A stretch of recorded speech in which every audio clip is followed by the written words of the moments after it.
আচ্ছা দুদিকে দাও তো সিলেবাস কোনটা লাগবে।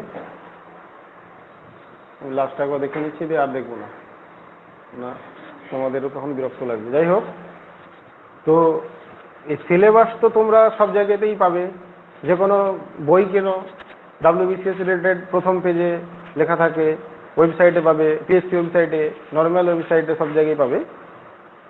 তাহলে আমার এখানে সিলেবাস জেনে বেনিফিটটা কি হবে?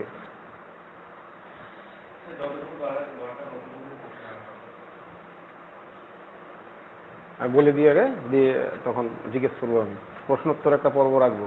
হ্যাঁ, প্রশ্নোত্তর পর্বটা আলাদা রাখবো শেষে।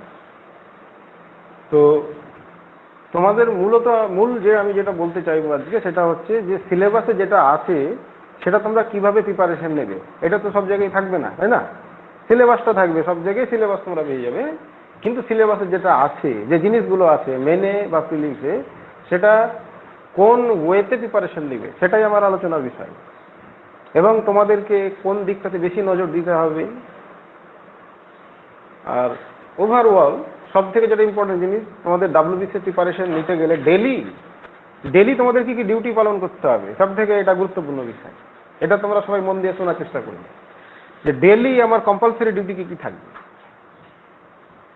মানে এটা অনেকটা দেখো, তোমরা WBCS আজকে তো আমার কথা শুনতেই এসছো, আজকে কোনো সাবজেক্ট ম্যাটেরিয়াল আলোচনা হবে না, তাই আমি আজকে কথাই বলবো। তো WBCS হয়ে যাওয়ার পরে তোমাদের অফিস চালাতে হবে, অফিস চালাতে গেলে ডেলি কিছু ডিউটি থাকে। সেম তোমাদের প্রিপারেশন মানেও তোমরা সেই প্রিপারেশনের অফিস চালাচ্ছ, এইভাবে ভাবতে হবে বিষয়টা। তাহলে তোমার প্রিপারেশনের অফিসে ডেলি কিছু কম্পালসারি ডিউটি থাকবেই। তো যেটা হয় যে আমরা ম্যাক্সিমাম সেই ডিউটিটা পালন করতে পারি না, যার কারণে প্রিপারেশনটা সেই লেভেলে হয়ে ওঠে না, আমরা পিছিয়ে যাই। এটা তো একটা কম্পিটিশন। তো এটা আমি বলার চেষ্টা করবো ডেলি তোমাদের কি কি থাকবে। এবার আমরা সরাসরি সিলেবাসেই চলে যাব। আমি স্ক্রিন শেয়ার করে দিচ্ছি, কেননা এটা ওভারঅল ডিসকাশনের থেকে সাবজেক্ট ওয়াইজ স্ট্র্যাটেজি আলোচনা হবে। সিলেবাসের যে সাবজেক্ট আলাদা আলাদা টপিক সেই ওয়াইজ। আর একটা জিনিস বলে দিই আমি, যে কটা এখানে সাবজেক্ট আছে আমরা প্রথমে মেনটাকে আলোচনা করব, কেননা মেন মানেই পুরোটা হয়ে গেল। মেনের মধ্যে পুরো প্রিলিমসে ঢুকে আসবে। ইংলিশের ক্ষেত্রে শুধু প্রিলিমসে গ্রামার পোর্শন আর মেনে রাইটিং পোর্শন, বাংলাটা মেনে আছে প্রিলিমসে নাই, কিন্তু অ্যাকচুয়ালি পুরো মেন সিলেবাস মানে তোমার প্রিলিম পুরো কভার। তো সেই কারণে আমরা প্রথমে মেনের ডিসকাশনটাই করব। তো ওইখানে যে পেপারগুলো আছে, মেন মানে কটা পেপার? মেন মানে 8টা পেপার, কম্পালসারি 6টা, 2টো optional. Paper wise preparation strategy কিন্তু আলাদা। সবকে এক নিয়ম ফেলে দিলে আমার রেজাল্ট কিন্তু আসবে না, সেটাই আমি বলতে যাচ্ছি। পেপার ওয়াইজ কিভাবে আমি মানে প্রিপারেশনটা নেব, আলাদা আলাদা স্ট্র্যাটেজি মেনে আমাদেরকে নিতে হবে। যাই হোক, আমি স্ক্রিন শেয়ার করতে যাচ্ছি। প্রথমে মেনের সিলেবাসটা শেয়ার করছি। রেকর্ডিংটা চালু করে দিলে ভালো হয়। হ্যাঁ বলো, রেকর্ডিং? হ্যাঁ স্যার, একটু মানে আবার রিপিট করে রেকর্ডিং দেখতে অন পারবো আছে? আমরা। অন আছে, রেকর্ডিং অন করে দেখাচ্ছে না, দেখাচ্ছে না, দেখাচ্ছে না, না। আমাকে দেখাচ্ছে।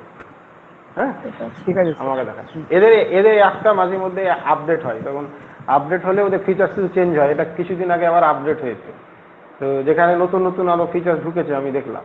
রেকর্ডিংটা হয়তো আগে তোমাদের দেখাতো, কিন্তু এখন আমাকেই দেখাচ্ছে, তোমাদের দেখাচ্ছে না, কিন্তু হচ্ছে এটা।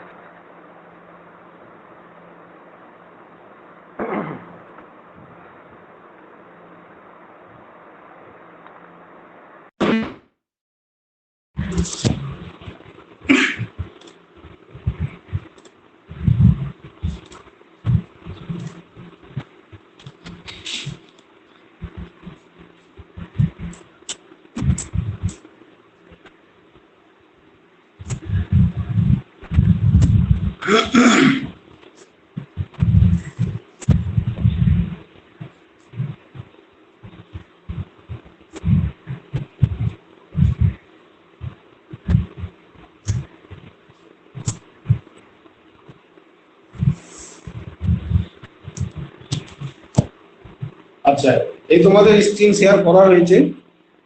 আমাকে যে কোনো একদম রেসপন্স করো যে দেখা যাচ্ছে কিনা। অনুপ বা হেমন্ত যে কোনো একজন করো।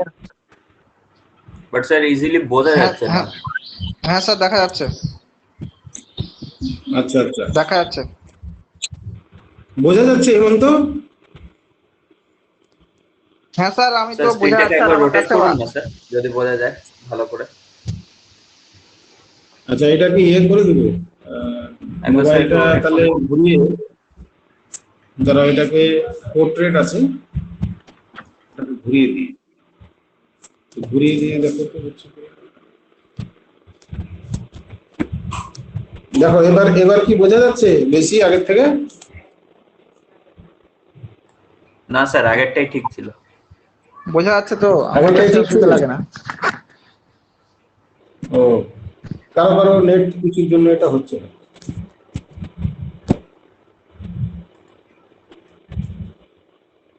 একটু ওয়েট করো, দেখো ঠিক হয়ে যাবে। তোমরা শুনে নাও, আমি তো এরপর তোমাদের সফট কপি পিডিএফ গ্রুপে দিয়ে দেবো, সুবিধা নেই। তবে শুনতে খুব প্রবলেম যদি কারো হয় অবশ্যই জানাবে, আমাকে একটু থামিয়ে দেবে মাঝখানে। আমি হোয়াটসঅ্যাপ চেক করছি, হোয়াটসঅ্যাপ আমার খোলা আছে পাশেই ল্যাপটপে, মেসেজ করলে আমি দেখতে পাবো। কারো কোনো প্রবলেম হলে আমাকে হোয়াটসঅ্যাপে মেসেজ করে দেবে, আমি চেক করছি। পার্সোনালি হোক বা গ্রুপে হোক মেসেজ করে।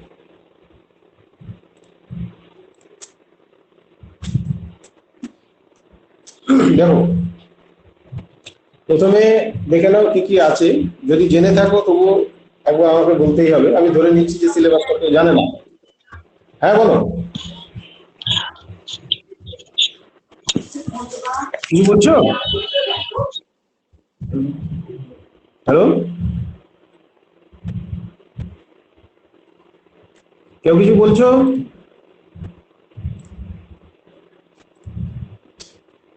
ঠিক আছে, তো সিলেবাসটা কেউ জানো না ধরে নিই, আমি বলে দিচ্ছি যে তোমাদের এই দেখো এখানে 8খানা পেপার আছে, 8খানা,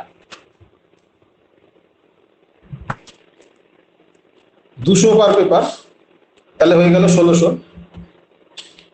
8টা পেপার, 200 পার পেপার। হ্যাঁ, এই যেটা এখানে 8 নম্বর সিএল, এটা পার্সোনালিটি টেস্ট।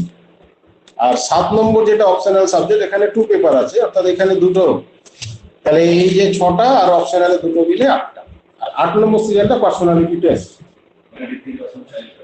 পার্সোনালিটি টেস্টটা দেখো, প্রথমটা গ্রুপ এ, নেক্সট হচ্ছে group B, next group C, next হচ্ছে গ্রুপ ডি। তাহলে পার্সোনালিটি টেস্ট গ্রুপ এ আর বি এর জন্য কত করে আসে দেখছো ইমাম? 200 করে আছে।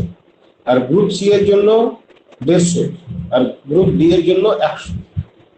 যদি কেউ গ্রুপ এ তে ডাক পাও, রেজাল্ট কিন্তু আলাদা আলাদা বেরোবে, এ বি সি ডি আলাদা আলাদা রেজাল্ট বেরোবে, ঠিক আছে? এ বিটা একসাথে বার করে, আলাদা করে লিস্ট থাকে যে একসাথে বার করে। এ বি এর রিক্রুটমেন্ট পুরো কমপ্লিট হয়ে যাওয়ার পরে, পুরো ফাইনাল যেটা কদিন আগে রেজাল্ট বেরোলো, তারপরে এখনো সি বেরোয়নি, তারপর সি বার করবে যারা পার্সোনালিটিতে ডাক পাবে। তাদের পার্সোনালিটি হয়ে যাওয়ার পরে ফুল ফাইনাল লিস্ট বেরোনোর পরে তখন আবার ডি বেরোবে, আলাদা আলাদা বেরোবে। এখন সাপোজ তুমি যদি গ্রুপ এতে ডাক পেয়ে গেলে, পার্সোনালিটি টেস্টে ইন্টারভিউ দিলে, কিন্তু গ্রুপ এতে তোমার ফাইনাল লিস্টে নাম হলো না, আবার তুমি গ্রুপ সিতেও তোমার নাম উঠেছে, তোমাকে আর ইন্টারভিউ দিতে হবে না। ঠিক আছে, এটা এটা না জানা থেকে জেনে নাও যে আচ্ছা, একবার যারা যদি গ্রুপে অনলি সি আর ডি এর জন্য ফর্ম ফিল আপ করেছে তাদের কেসটা কি রকম? না, শুধু গ্রুপ সি আর ডি এর জন্য যদি ফর্ম ফিল আপ করে থাকে তাহলে গ্রুপ এতে তো নামই আসবে না। হ্যাঁ হ্যাঁ, ফর্ম ফিল আপ যখন করবে ওখানে টিক মারতে হয় যে এ বি সি ডি। তো অনেকে অনেকে বিটা চায় না, অনেকে ফিজিক্যাল মেজারমেন্টের ব্যাপার আছে, একটা ক্রাইটেরিয়া থাকে, প্লাস অনেকের পছন্দ নয়, এসব কারণে বি চাই না, এসিডি করে। যাদের মানে 4টা দিয়ে এলিজিবল তারা 4টা দিয়ে টিক মেরে দিবে। অনেকে প্রথমবার করে কি অপশনাল প্রিপারেশন 0 বলে শুধু সিডি করে। কিন্তু আমি বলবো যে অপশনাল প্রিপারেশন 0 হলেও পরীক্ষাটা দিবে, কারণ হলের একটা অভিজ্ঞতা আলাদা আছে। অপশনালের যে প্রশ্নটা পাবে তার কিছু একটা হলের একটা এক্সপিরিয়েন্স নেওয়ার জন্য তোমার অপশনাল প্রিপারেশন 0 হলেও এবিসিডি সবগুলোই করে দিবে। হুম হুম হুম একই সাবজেক্ট, আগে ছিল দুটো সাবজেক্ট, এখন একটা সাবজেক্ট। আগে দুটো পেপার দুটো সাবজেক্ট ছিল, এখন একটা সাবজেক্টের উপরই দুটো পেপার। ঠিক আছে? তো এবার নিয়মটা কি, তুমি এতে বা বিতে ইন্টারভিউ দিলে তুমি যা মার্কস পেয়েছো, হয়তো ফাইনালিস্টের নাম নাই, এখন সিতে আছে 150, তাহলে সেই রেশিওতে তুমি 200-তে যা পেয়েছো সেই রেশিও 150 কত পাবে, ওরা বসিয়ে দিবে।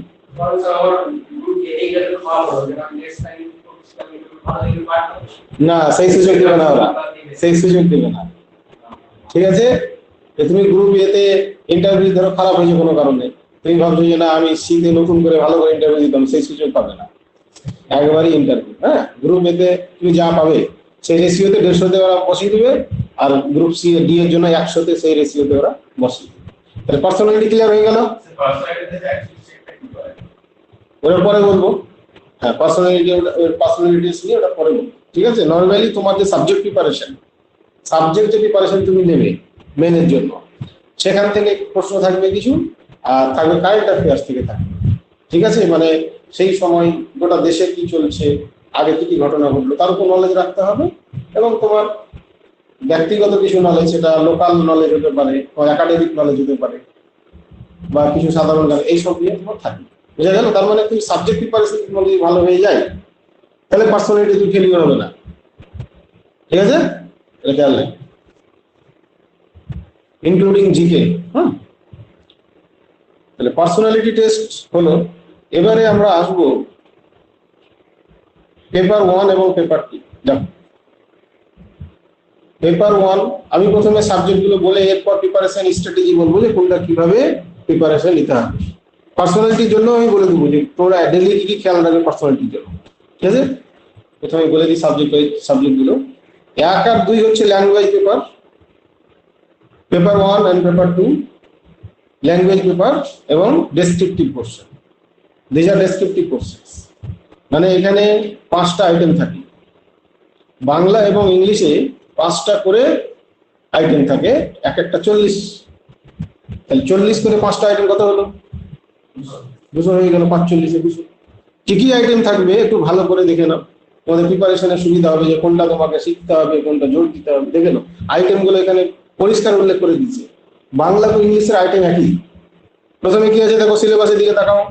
লেটার রাইটিং, ওয়ার্ড লিমিট আছে, কিন্তু ওয়ার্ড লিমিটটা খুব ভাইটাল। তুমি যদি মনে করছো যে আমি 150 ওয়ার্ড বলেছি, আমি 300 ওয়ার্ড লিখে বেশি নিজেকে জাহির করবো, নেগেটিভ হয়ে যাবে। তোমার বাউন্ডারি বেঁধে দিয়েছে, ওর মধ্যেই সেই ক্রিকেট খেলা যেমন তোমরা খেলেছো কিনা জানি না, 6 মারলে আউট, শর্ট হ্যান্ড 4ই মারতে হবে। হ্যাঁ, এবার কেউ 6 মারতে তার খুব পারদর্শী, বলে আমি 6ই মারবো, তাও উঠে যাবে, সেরকম একটা ব্যাপার আছে। আর তোমরা একটা জিনিস খেয়াল রাখবে, WBC সিভিল সার্ভিস মধ্যে প্রিপারেশনে অনেকগুলো খাতা বলে যেমন তেমন করে দেখে নেবে, এই মাধ্যমিক এইচএস গ্রাজুয়েশনের মতো, এবার সেটা কিন্তু নয়। কারণ ওরা জানে যে আমরা সিভিল সার্ভেন্ট সিলেক্ট করবো, প্রত্যেকটা অক্ষর প্রত্যেকটা লাইন কুটিয়ে কুটিয়ে দেখবি। কখনোই ভাববে না যে অনেকগুলো খাতা মোটামুটি যা হয় একটা লিখে দিলাম, প্রথম 2 লাইন একটু ভালো, শেষ 2 লাইন ভালো, মাঝে যা হয় করে দিলাম। সেই ধারণাটা পুরোপুরি তোমাদের ছেড়ে দিতে হবে। একদম একদম প্রত্যেকটা তোমাকে লিখে দিতে হবে। হ্যাঁ, এবার তুমি ভাবো যে 150টা বাবা কে গুনবি, হবে না। একদম তোমাকে ঠিক থাকতে হবে। বাইচান্স যদি নাও গুনে ধরো সব, তোমাকে ঠিক থাকতে হবে। গুনে গিয়ে যাকে তাহলে নেগেটিভ করে দিতে পারে। 150 ওয়ার্ডের মধ্যেই তোমাকে কিন্তু প্র্যাকটিসটা করতে হবে, ওর মধ্যে তোমাকে রিপ্রেজেন্ট করতে হবে বেস্ট, তার জন্য প্র্যাকটিস। হ্যাঁ, নেক্সট হচ্ছে প্রেসির জন্য তো ওরা একটা সিট দিয়ে দেবে, পরে বলছি। নেক্সট দেখো, একটা আইটেম হয়ে গেল লেটার রাইটিং, সেটা ইংলিশের ক্ষেত্রেও বাংলার ক্ষেত্রেও লেটার রাইটিং। ঠিক আছে? আমি দুটো একসাথে দেখাবো, ইংলিশের ক্ষেত্রেও লেটার রাইটিং। ঠিক আছে? দুটো খেয়াল, আমি বলছি ওটা পরপর বলবো। নেক্সট হচ্ছে ড্রাফটিং অফ রিপোর্ট রাইটিং যেটাকে বলে, এখানেও আছে দেখো, ইংলিশে ড্রাফটিং অফ রিপোর্ট। রিপোর্ট 2 রকম হয়, একটা নিউজ পেপার রিপোর্ট, একটা এডিটোরিয়াল রিপোর্ট। 2 রকমই তোমাদের জানতে হবে। যদিও এখন বেশিরভাগ প্রশ্নতে বলে দেয় না যে তুমি নিউজ পেপার রিপোর্ট লিখো, এডিটোরিয়াল শুধু লিখে যে একটা প্রতিবেদন লিখো, তো তুমি সেটা এডিটোরিয়াল আকারেও লিখতে পারো নিউজ পেপার। তবে যে টপিক গুলো দেই, প্রশ্নে যে টপিক গুলো দেই, কোশ্চেন টপিক, সেটা কিন্তু তোমার এডিটোরিয়ালের মতোই হয় বেশি। ঠিক আছে? নিউজ পেপার রিপোর্ট কোনগুলো, কোনো অ্যাক্সিডেন্ট হলো বা এই জাতীয় দৈনন্দিন যে ঘটনা, কিন্তু একটা চলে আসা কিছু সামাজিক issue, economical issue, cultural issue, এগুলো নিয়ে কিন্তু সম্পাদিত বেশি হয়, কিন্তু ওরা সাধারণত বলে দেয় না, তো তুমি তোমার মতো করে সাজিয়ে দিতে পারো। এডিটোরিয়াল রিপোর্ট লেখা একরকম ফরম্যাট, আবার নিউজ পেপার রিপোর্ট লেখার একরকম ফর্ম্যাট। দুই রকমই তোমাকে জানতে হবে, টপিক দেখে তোমাকে ঠিক করতে হবে আমি কিভাবে লিখবো, যেভাবে তুমি লিখতে পারো। ঠিক আছে, তাহলে এটা হলো সেকেন্ড আইটেম। 5টা আইটেম আছে, আরো 3টে আইটেম পড়ে আছে। থার্ড আইটেমে চলে এসো। দেখো রিপোর্টেও কিন্তু ওয়ার্ড লিমিট আছে, দেখতে পাচ্ছ সেটা 200টা ওয়ার্ড, 200টা ওয়ার্ড। থার্ড আইটেম হচ্ছে প্রেসি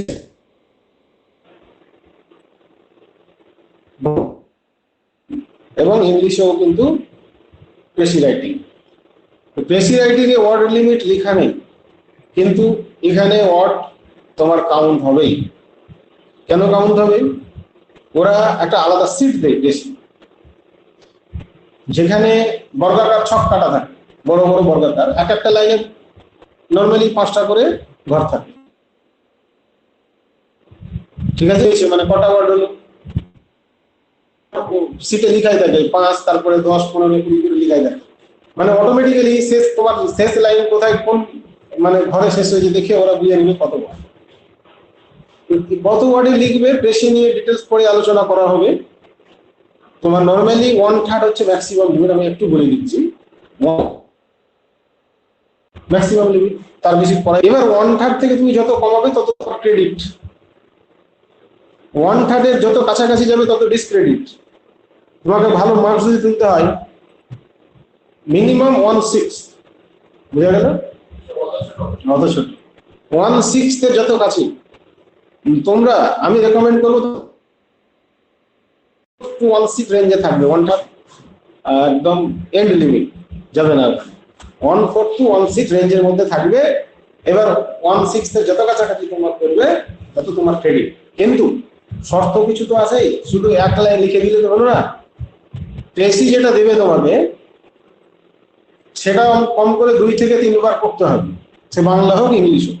দিয়ে মূল যে পয়েন্ট, কিওয়ার্ড যেগুলো আছে, কিওয়ার্ড মানে সবাই বুঝো যে কোন জায়গাটা বোঝাতে চেয়েছি, কিওয়ার্ড গুলো তোমাকে আন্ডারলাইন করতে হবে।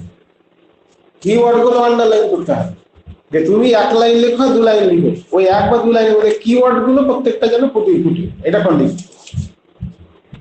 তোমার ফুটে উঠলো কিনা সেটা বোঝার জন্য সব থেকে ভালো তুমি আন্ডারলাইনটা করে নাও 2 বা 3 বার। এবং পেশি নিয়ে ডিটেলস আলোচনা, কিছু নিয়ম আছে, ওর একটা নিয়মের একটা সফট কপি আছে, হ্যাঁ, এটা তোমাদের তো পড়ে হবে।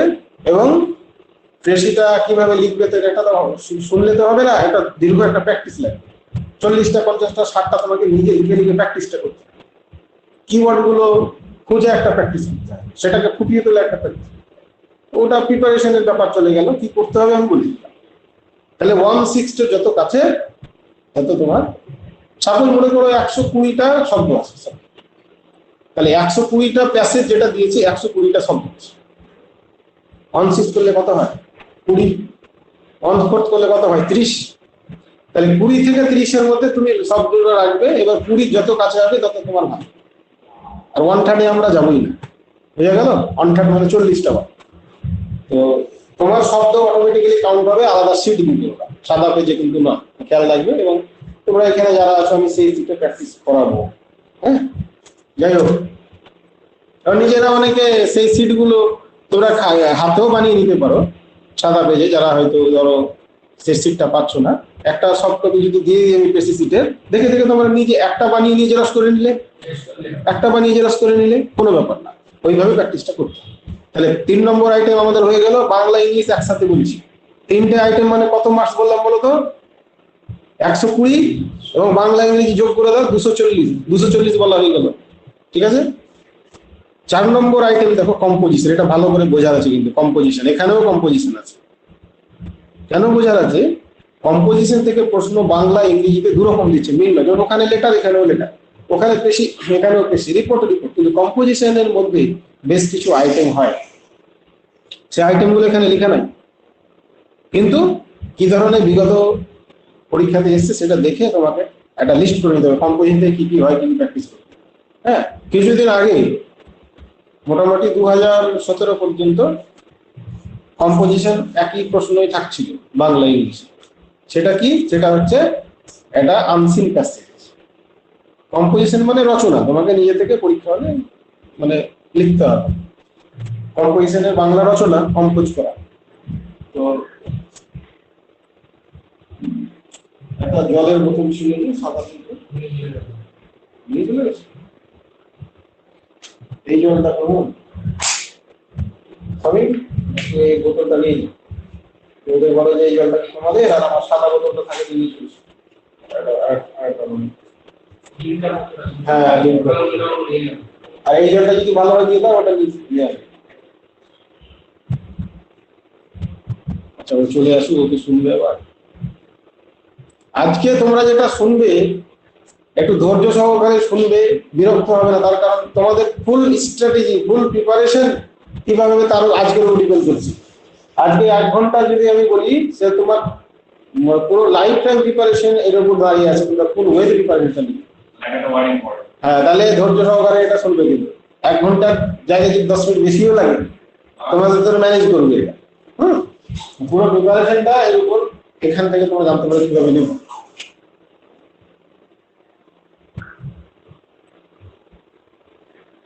আচ্ছা,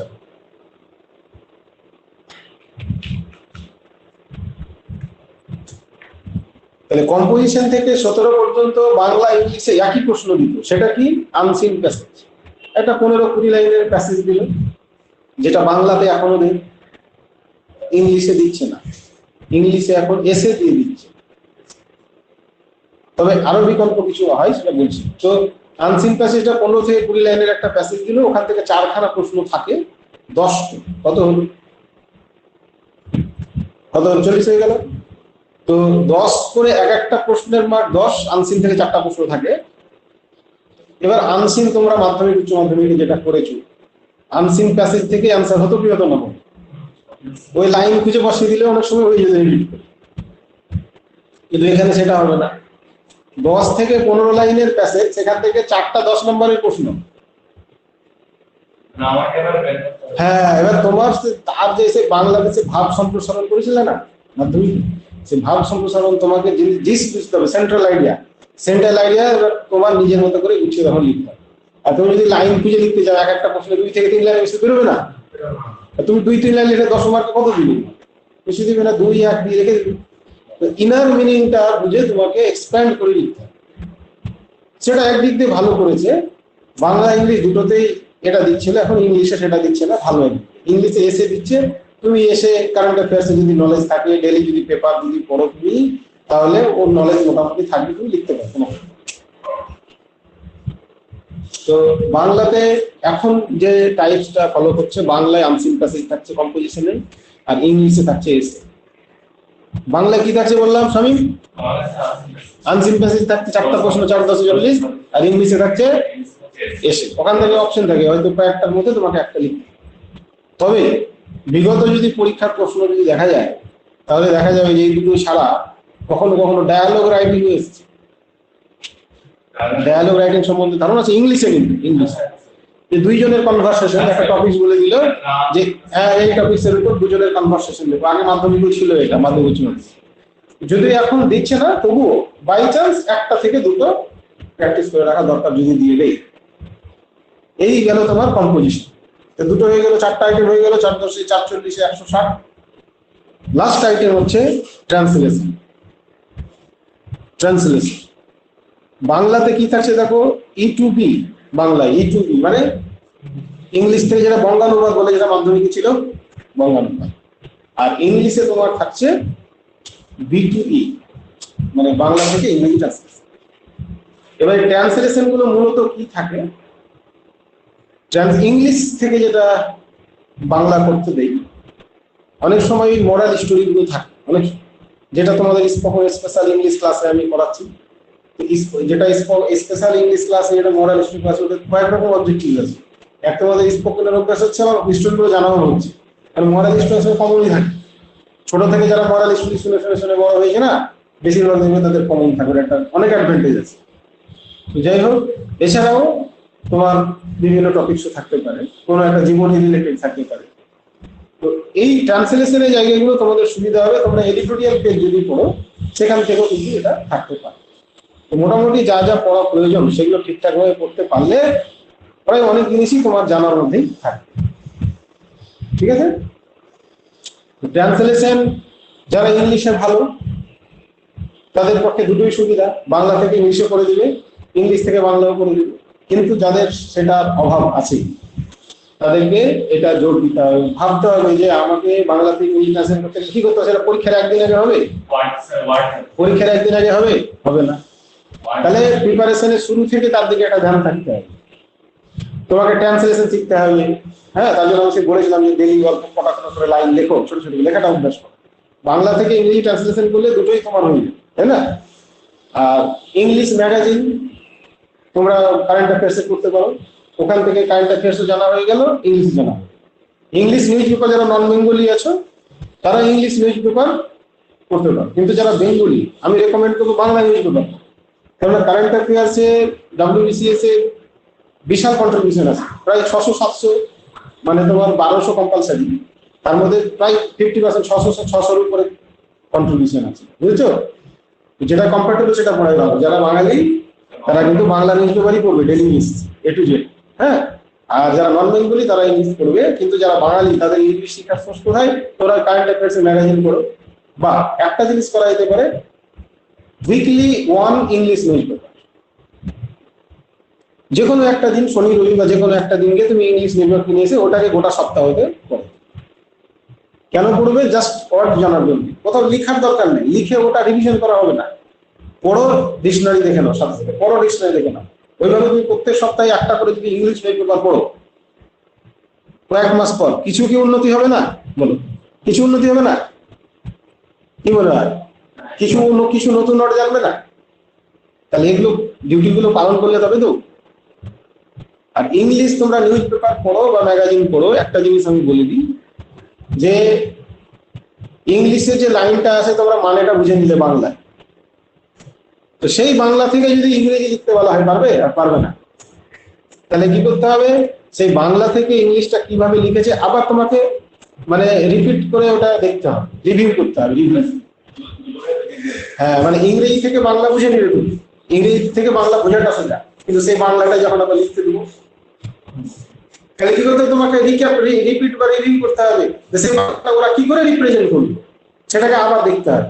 যদি এইরকম অ্যাটেনশন নিয়ে যদি দেখো, তোমরা খুব তাড়াতাড়ি, খুবই তাড়াতাড়ি ইংলিশে দারুণ উন্নতি করে।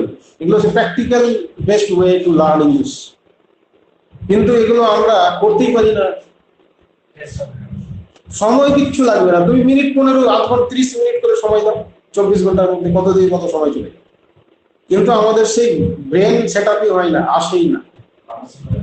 এর জন্য ফিক্সড টাইম দরকার নাই, তুমি যখন রেস্ট নিচ্ছ তখনই দেখে নাও, 15 মিনিট করে যদি দেখো, 5-6 মাস পরে একটা ভালো রকম ইমপ্রুভমেন্ট হয়। যাই হোক, এটা এখন আমার আলোচনার বিষয় নেই, তোমাদের বললাম এটা করলে সুবিধা আছে। আর ডেইলি কয়েকটা করে লাইন লিখে কাউকে দিয়ে চেক করাতে হবে, যারা ইংলিশ জানে, যে জানে সে যে কেউ হতে পারে।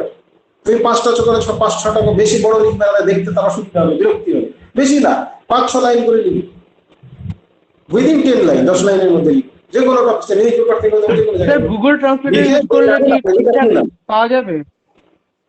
হ্যাঁ, বলো বলো। বলছি গুগল ট্রান্সলেটর ইউজ করে ওটা মানে ঠিক করা যাবে, কারেক্ট জিনিস? না না, গুগল ট্রান্সলেটর, হ্যাঁ গুগল ট্রান্সলেটর ইউজ করে দেখতে পারো, তবে গুগল ট্রান্সলেটরে অনেক সময় না একটু ভুল নিয়ে নেই, ঠিকটা নেই না, গ্রামাটিক্যাল বা তুমি কিছু একটা ভুল নিয়ে নেই। আমি বলবো যে ওটা গুগল ট্রান্সলেটর বাদ দিয়ে তুমি ম্যানুয়ালে চলেছো, হ্যাঁ। তো ইংলিশ যারা যারা তাকে দেখাও। এবার যদি হাতের কাছে কাউকে না পাচ্ছ সেক্ষেত্রে গুগল ট্রান্সলেটর দেখতেই পারো। আমরা টেকনোলজি অবশ্যই ইউজ করি, গুগল ট্রান্সলেটর যদি একটু ভালো আপডেট করে অ্যাপ পাওয়া যায় অবশ্যই দেখো। কিন্তু এই ডিউটি, এটা হচ্ছে একটা it's your duty to be perform not to be obeyed, ডিউটিটা পালন করতে হবে। এবার আমার কাছাকাছি যারা আছো, আমাকে যতটা পাচ্ছ দেখিয়ে নেবে, ঠিক আছে, কিন্তু এবার যাদের কাছে যে আছে একটু করে দেখানোর চেষ্টা করো, এটা তোমার ডিউটি, এটা ভালো কাম। তাহলে ট্রান্সলেশনের জন্য এটা প্রিপারেশন কবে থেকে লাগবে তোমার? আমার পরীক্ষার ডেট দিবে তখন করলে হবে?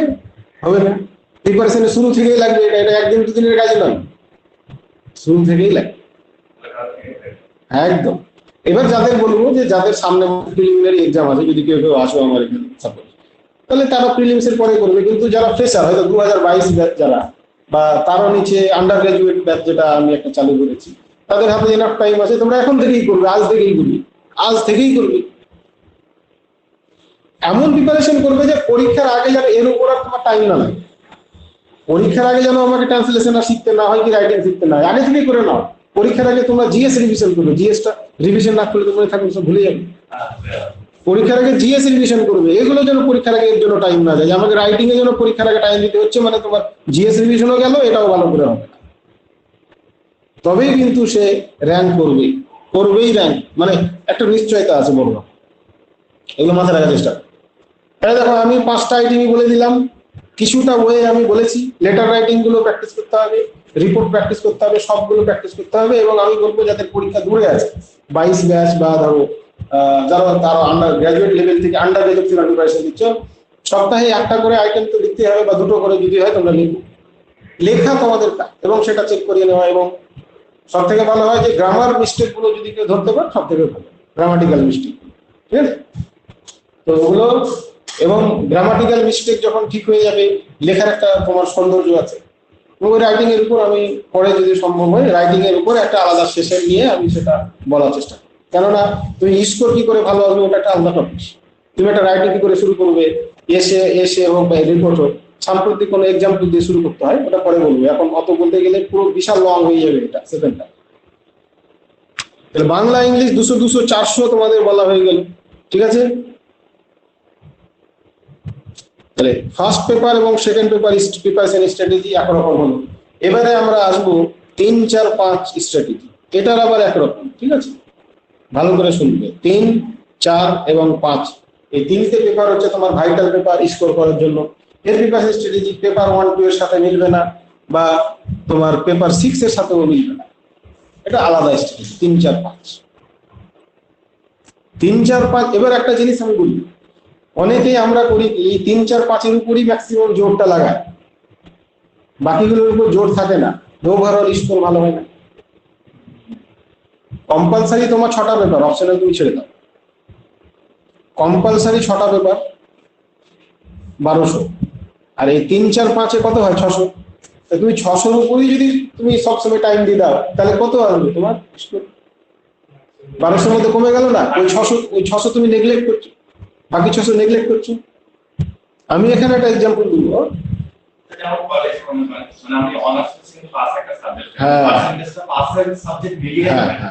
এবার আমি একটা এক্সাম্পল দিচ্ছি। উচ্চ মাধ্যমিকে যারা সায়েন্স স্টুডেন্ট, নর্মালি আমরা বা যারা সায়েন্স স্টুডেন্ট, বাংলা ইংলিশকে পুরো নেগলেক্ট, যার ফলে কি আমাদের রুরাল এরিয়া থেকে, এখন তো বিভিন্ন আবাসিক প্রতিষ্ঠানগুলো হয়েছে মিশন টিশন, কিন্তু নর্মালি রুরাল এরিয়া থেকে মার্কস বেশি আসতো না। কেন?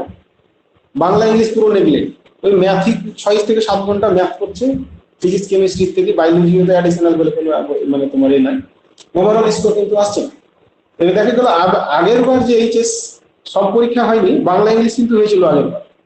ভালো করে খেয়াল, উচ্চ মাধ্যমিক কথা বলছি, মানে একজনের ঘটনা আমি জানি তাই বলছি।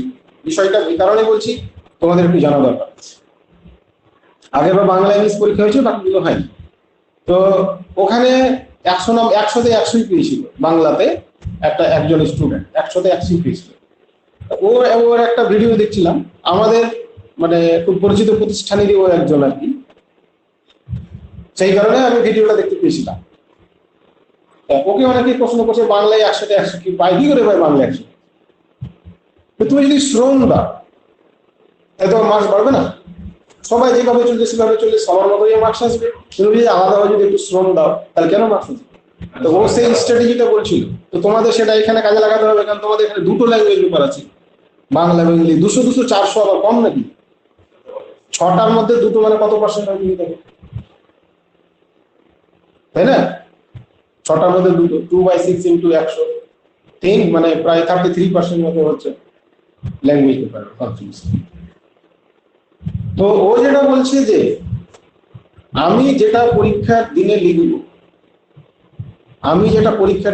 হঠাৎ করে কি আমি লিখতে পারবো? হঠাৎ করে তো লিখতে পারবো না। ও করতো কি, ডেলি ওই একটা করে ঘরে লিখতে, যত ধরনের রাইটিং গুলো ছিল বা পুরো বাংলা পেপারটা লিখতে। তোমাদেরকে সেদিকে নজর দিতে হবে, পরীক্ষার সময় নয়, আগেই। আর একটা যেটা বলেছিল, নিট অ্যান্ড ক্লিন এর একটা বড় অবদান আছে। তুমি যদি লেখা কাটাকুটিতে ভর্তি করে দাও, ইমপ্রেশন খারাপ হবে। তো সেটা প্র্যাকটিসের মাধ্যমে আসবে। হঠাৎ করে লিখলে প্রচুর কাটাকুটি, তো লেখা একটু সমান মাপের থাকবে, দুই লাইনের মধ্যে গ্যাপ থাকবে, মার্জিন থাকবে খুব সুন্দর, দুই দিকে সমান মার্জিন থাকবে, এবং প্যারা চেঞ্জ করলে যে নিয়মে প্যারা চেঞ্জ করতে হয় মোটামুটি দু লাইনের মতো গ্যাপ থাকে। ঠিক আছে, তোমার আমার ফার্স্ট প্যারার ফার্স্ট লাইন যেখানে শেষ হবে, সেকেন্ড প্যারার ফার্স্ট লাইনের শুরু আসছে তার একটা গ্যাপ থাকে, ওটা প্র্যাকটিক্যালি দেখাতে হবে পরে। এই জিনিসটাও কিন্তু বলছিল, এগুলো মেনটেন করেও বাড়িতে প্র্যাকটিস করেছে, প্রত্যেক দিনই প্রায় লিখেছি। যার ধরুন সে 100 পেয়েছি, এমনি কিন্তু পাইনি, বিনা সময় পাই। তোমাদের সেই শ্রমটা এখানে লাগবে। তোমরা ওই জিএস এর সাথে সাথে ল্যাঙ্গুয়েজ পেপারে যদি ভালো ডেভেলপ করো, র্যাঙ্ক তো তোমার হবেই ভালো, টপ 10 চলে আসবে যদি তুমি ভালো করে দিতে, তাই না? কেননা সবাই তো সব দিক দেখতে পারে না ভালো করে, না? তুমি যদি নিজে সব দিক দেখো, টপ 10 কেন আসবে না? তুমি ভালো করে সার্ভে করো, কজন ঠিকঠাক প্রিপারেশনটা ঠিক নিতে পারছে, তুমি নিজে ঠিক হয়ে যাও, তোমার র্যাঙ্ক টপ 10 আসবে। চলো ভালো, যাই হোক, তো 3, 4, 5 বলতে গিয়ে এটা বললাম, 3, 4, 5 স্ট্র্যাটেজি পুরো আলাদা। 3, 4, 5 কি কি আছে দেখে নাও। 3 নম্বরে কি আছে? হিস্ট্রি এবং জিওগ্রাফি।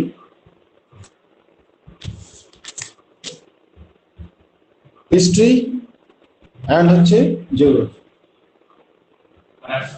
100, 100, 200। এবার হিস্ট্রির সাথে বলা আছে যে special emphasis on national movement, এখান থেকে প্রশ্ন একটু বেশি থাকবে। যে জাতীয় আন্দোলন আমাদের যেটা মোটামুটি 1857 মহাবিদ্রোহ থেকে শুরু করে স্বাধীনতা প্রাপ্তি পর্যন্ত যা কিছু ঘটনা, ওটা ডিটেলস একটু জানা দরকার। তো সোর্স নিয়ে পড়ে হবে, তো ওইটার উপর জোর দিতে বলা হয়েছে। ইতিহাস থেকে 100 থাকবে, আর ভূগোল থেকে 100 থাকবে। ভূগোলটা তোমাদের বলে দিয়েছে জিওগ্রাফি টু ইন্ডিয়া, মানে কি ইন্ডিয়ান জিওগ্রাফি, এবং special reference to West Bengal. যেহেতু এটা ওয়েস্ট বেঙ্গল সিভিল সার্ভিস, সেহেতু ওয়েস্ট বেঙ্গলের উপর প্রশ্ন 10 থেকে 15টা আসেই মোটামুটি, এবং কঠিন প্রশ্ন দিই, সহজ প্রশ্ন হয় না। তো আলাদাভাবে ওয়েস্ট বেঙ্গলের একটা প্রিপারেশন নিতে হবে। ওর নিজস্ব ভূপ্রকৃতি, ওর মোটামুটি নিজস্ব কিরকম নদী, ওর climate। পার কোশ্চেন? হ্যাঁ বলো, কোশ্চেন গুলো প্রতিটা কিরকম মার্কস থাকে তাও? আচ্ছা 3, 4, 5 এবং 6 এটা হচ্ছে এমসিকিউ। 3, 4, 5, 6 এই 4টা পেপার হচ্ছে তোমার এমসিকিউ পেপার। হ্যাঁ মেনে মেইনসে এমসিকিউ, এবং একটা প্রশ্ন 1 মার্ক থাকবে, 3টের জন্য 1 নেগেটিভ, 3টে ভুল হলে 1 নেগেটিভ হবে। বুঝা গেল?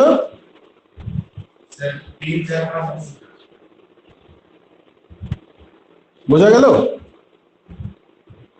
হ্যাঁ স্যার, হ্যাঁ স্যার।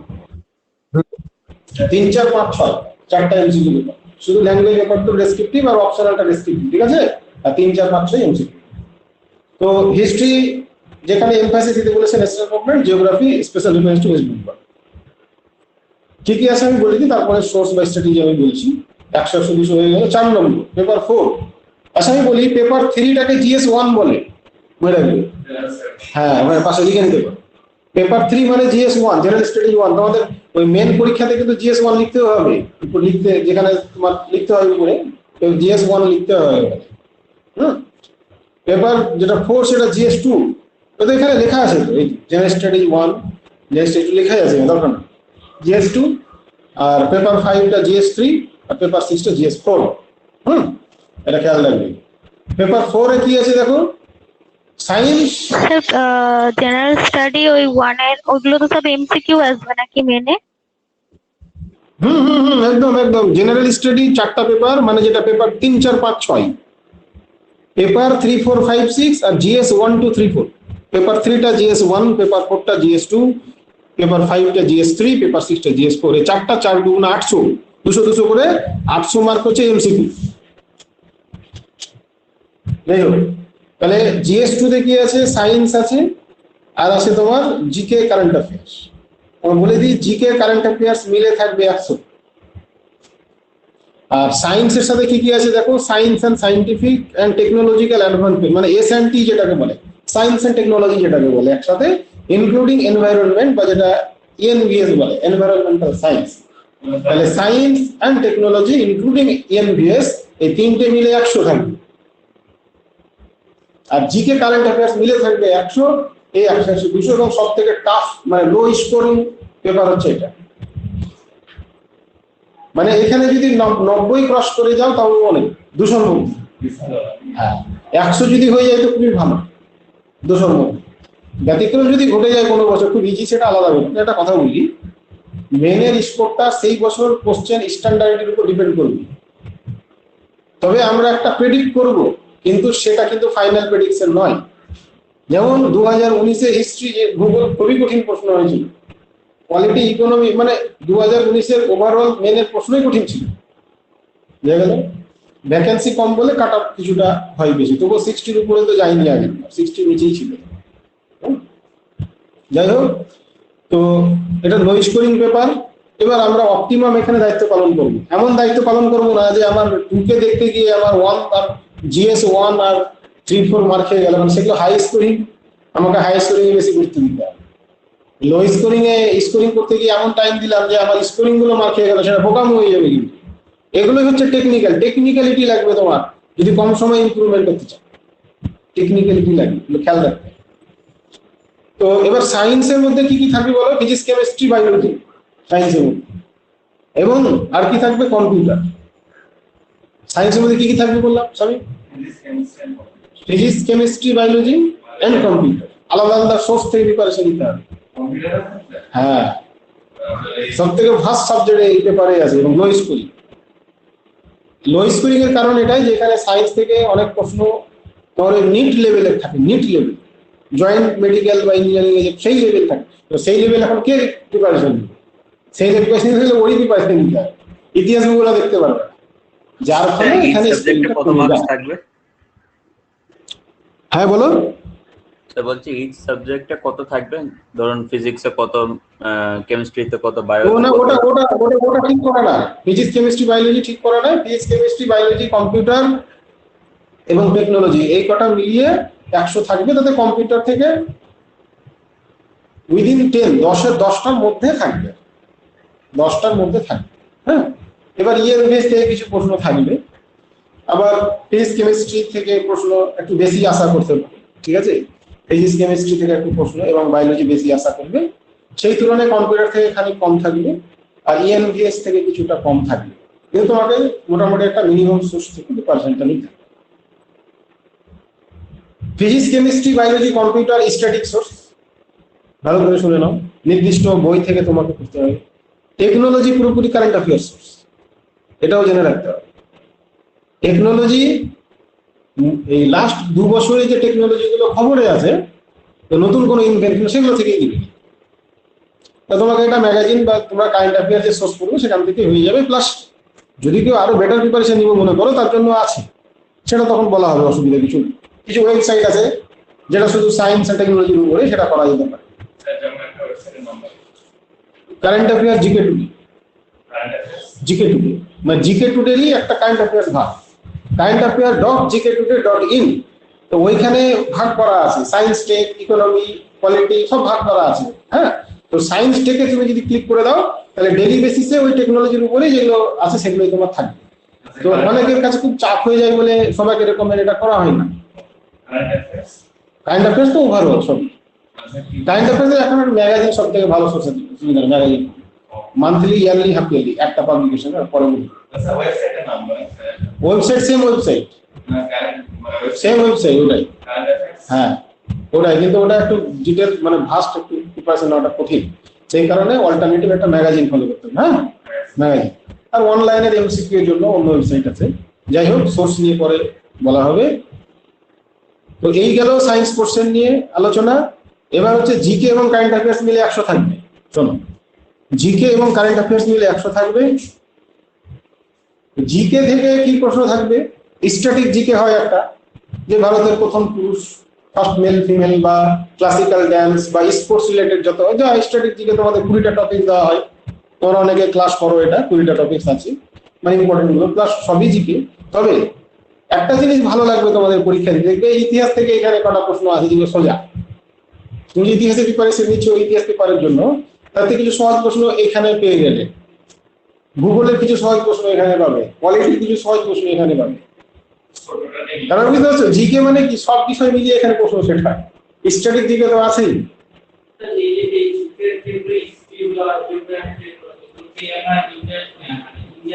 হ্যাঁ অবশ্যই। হ্যাঁ, এবার তোমার ওই জিকে ওয়ার্ল্ডের, ভূগোলের কিছু ওয়ার্ল্ডের করা দরকার হবে জিকে পেপারের জন্য, তবে হিস্ট্রি ইন্ডিয়ান, ঠিক আছে? মেনের প্রশ্ন ইংলিশে হবে, এমসিকিউ, অসুবিধা হবে। তো জিকে তে সব বিষয় থেকে প্রশ্ন হবে, প্লাস স্ট্যাটিক জিকে প্রশ্ন হবে, আর থাকবে কারেন্ট অ্যাফেয়ার্স, দুটো মিলে আসে। তো টেকনিক্যালি একটু আলাদাভাবে অ্যাটেনশন রেখে একটু কনসেন্ট্রেশন সহকারে যদি প্রিপারেশন নেওয়া যায়, মার্কস তোমার হাইয়েস্ট আসবে। কত আসবে বলা যাবে না, কিন্তু তোমার হাইয়েস্ট আসবে এটা আমি বলতে পারি। হ্যাঁ, আর তোমার হাইয়েস্টটাই তো দরকার। আমার তো 200-তে 200 দরকার নেই, দরকারটা কি তোমার হাইয়েস্ট মার্ক দরকার। সবাই 90 পেলে তুমি 100 পেলে 100 পেলে, এটাই 200-200 দরকার। এই বিষয়গুলো খেয়াল করুন। তাহলে GS2 আলোচনা মোটামুটি হলো। এবার 5-এ চলে এসো। 3, 4, 5-এর উপর কিছু কমন স্ট্র্যাটেজি আমি আবারও বলে দিচ্ছি। 5 নম্বরটা বলে দিই। 5 নম্বরে কি আছে দেখো, কনস্টিটিউশন অফ ইন্ডিয়া, যেটা আমরা ইন্ডিয়ান পলিটি বলে অভ্যস্ত, কিন্তু পলিটি বললে ভুল, কারণ পলিটি অনেক রকম আইটেম হয়। আমাদের শুধু সংবিধান পার্টটাই সিলেবাসে আছে। সেই সিলেবাসে পলিটি লেখা আছে কি কনস্টিটিউশন, অ্যান্ড হচ্ছে ইন্ডিয়ান ইকোনমি, যেখানে আরবিআই কে মানে আলাদা করে মেনশন করেছে, including role and function RBI. কিন্তু ইকোনমির মধ্যে আরবিআই টপিকস আছেই, অতএব আলাদা করে প্রিপারেশনের কোনো দরকার নেই। তাহলে এটা আমরা সোজা ভাষায় বলে পলিটি আর ইকোনমি। তো 100, 100, 200, পলিটি থেকে 100 আর ইকোনমি থেকে 100। তো এখান থেকে আবার কি আলাদা 1-2 থেকে, যেমন GS2 তে তোমরা কারেন্ট অ্যাফেয়ার্স কোথায় পেলে, সায়েন্সে পেলে, টেকনোলজিতে পেলে। একইভাবে এই পেপারে একটা কারেন্ট অ্যাফেয়ার্স এর বড় সেকশন আছে দুটোতেই। পলিটি যে অ্যামেন্ডমেন্ট গুলো হচ্ছে প্রত্যেক বছর, প্লাস বিভিন্ন সংবিধান অনুযায়ী বিভিন্ন অ্যাক্টগুলো, যেমন সিটিজেনশিপ অ্যাক্ট সংবিধান অনুযায়ী তো তৈরি। ওটা 11 নম্বর আর্টিকেলে পার্লামেন্টকে অথরিটি দেওয়া আছে সিটিজেনশিপ রিলেটেড আইন তৈরি করার জন্য, যার ফলে সিটিজেনশিপ অ্যাক্ট পার্লামেন্ট করে, যেটা অ্যামেন্ডমেন্ট হচ্ছে। তাহলে বিভিন্ন অ্যাক্টের অ্যামেন্ডমেন্ট, কনস্টিটিউশনাল যে অ্যামেন্ডমেন্ট গুলো, এগুলো কারেন্ট অ্যাফেয়ার্স থেকেই তো পাবে। তাহলে পলিটিতে কারেন্ট অ্যাফেয়ার্স এর একটা প্রশ্ন, প্লাস বিভিন্ন কেস রিলেটেড আসতে পারে। তবে পলিটিতে বেশিরভাগ স্ট্যাটিক থাকে। ইকোনমিতে যদি চলে আসে, এখানে 50% কারেন্ট অ্যাফেয়ার্স থেকে থাকবে, তোমাকে এটা ধরে প্রিপারেশন নিতে হবে, না হলে তুমি ঠকে যাবে, পুরো ঠকে যাবে। ইকোনমিতে 100 মার্কের মধ্যে তোমাকে ধরে এগোতে হবে 50% টেক্সচুয়াল স্ট্যাটিক, আর 50% হচ্ছে তোমার কারেন্ট। কারেন্ট ইকোনমির মধ্যে কি কি থাকবে, রানিং ইয়ারের বাজেট ডিটেলস, রানিং ইয়ার ইকোনমিক সার্ভে ডিটেলস, এছাড়াও দৈনন্দিন যে ইকোনমিক যে নিউজ, বিজনেস, তোমরা যে নিউজ পেপার পড়বে ওখানে বিজনেস বলে একটা পেজ থাকে, ব্যবসা বাণিজ্য না, ওগুলো নাই, আলাদা টপিকস আছে, ওয়ার্ল্ডের বিভিন্ন টার্ম আছে। তো ব্যবসা বাণিজ্য যে পেজটা থাকে, বিজনেস অ্যান্ড ইকোনমি দৈনন্দিন, প্লাস সব থেকে ভালো একটা ওয়েবসাইট যদি ফলো করা যায়, মান্থলি ম্যাগাজিনেও ইকোনমি একটা আলাদা টপিকস থাকে। প্লাস যদি হাই লেভেল প্রিপারেশন নিতে চাও ইকোনমিতে, তাহলে একটা ওয়েবসাইট, যেটা কাইন্ড অফ জিকে বললাম, ওইখানে তোমার ইকোনমি একটা আলাদা পেজ থাকে, ক্লিক করলে ডেইলি ইকোনমি বেসিক নিউজগুলো। এছাড়াও তোমাদের অত পরিশ্রম না করে যদি ম্যাগাজিন ফলো করো একটা, এখন যে ম্যাগাজিনটা আমি রিকমেন্ড করি সবাইকে, সেটা হচ্ছে Arihant publication competition in focus. ঠিক আছে, Arihant publication competition in focus, যেটা অনেকে শুরু করেছে। তো ওইখানে ইকোনমি আলাদা কোশ্চেন থাকে। তাহলে হ্যাঁ, ওটাই মাসেরটা, মান্থলিটা। যাই হোক, তাহলে কারেন্ট ইকোনমির 50% ধরে নেব আমরা কারেন্ট ইকোনমি থাকবে, যার মধ্যে বাজেট, ইকোনমিক সার্ভে ছাড়া তোমার দৈনন্দিন যে ইকোনমি সেটা থাকে। এবং কিছু ওয়েবসাইটে কারেন্ট ইকোনমির উপর MCQ ওরা সেট করে, সেগুলো তোমাদের পড়ে দিলে, মানে কি কারেন্ট ইকোনমি অনেক টার্ম তোমাদের জানবে, অনেক টার্ম। শেয়ার মার্কেট রিলেটেড অনেক টার্ম আছে যেগুলো টেক্সচুয়ালে পাওয়া যায়, স্টক এক্সচেঞ্জ, শেয়ার মার্কেট প্রচুর টার্ম আছে, মিউচুয়াল ফান্ড রিলেটেড অনেক টার্ম আছে, ক্যাপিটাল রিলেটেড প্রচুর টার্ম আছে, এগুলো কারেন্ট ইকোনমিক টার্ম, এগুলো আলাদা করে জানবে। তাহলে এখানেও যদি একটু with attention, full attention, technically মানে কোনগুলো করা দরকার জেনে প্রিপারেশন নেওয়া যায়, এখানেও তোমার মার্কস কিন্তু হাইয়েস্টই আসবে, যেটা আমি বলে দিচ্ছি, যদি করে নিতে পারো। সবকিছু করে নাও তোমাদের দায়িত্ব, সবকিছু জেনে নাও তোমাদের দায়িত্ব, কিভাবে করবো জেনে নাও তোমাদের দায়িত্ব। আমি মোটামুটি বলছি, এগুলোকে পালন করা তোমাদের দায়িত্ব। যদি করো, তোমার মার্কস কিন্তু হাইয়েস্ট আসবে। তো 3, 4, 5 নিয়ে আমি কমন কিছু কথা বলবো, মানে history, geography, science, GK, plus হচ্ছে তো পলিটি, ইকোনমি। কারেন্ট অ্যাফেয়ার্সটা বাদ রাখছি আমি, কারেন্ট অ্যাফেয়ার্সটা রেগুলার বেসিসে প্রিপারেশন নিতে হবে। কারেন্ট অ্যাফেয়ার্স প্রিপারেশনের উপর আমি 2-1টা কথা বলে দিই।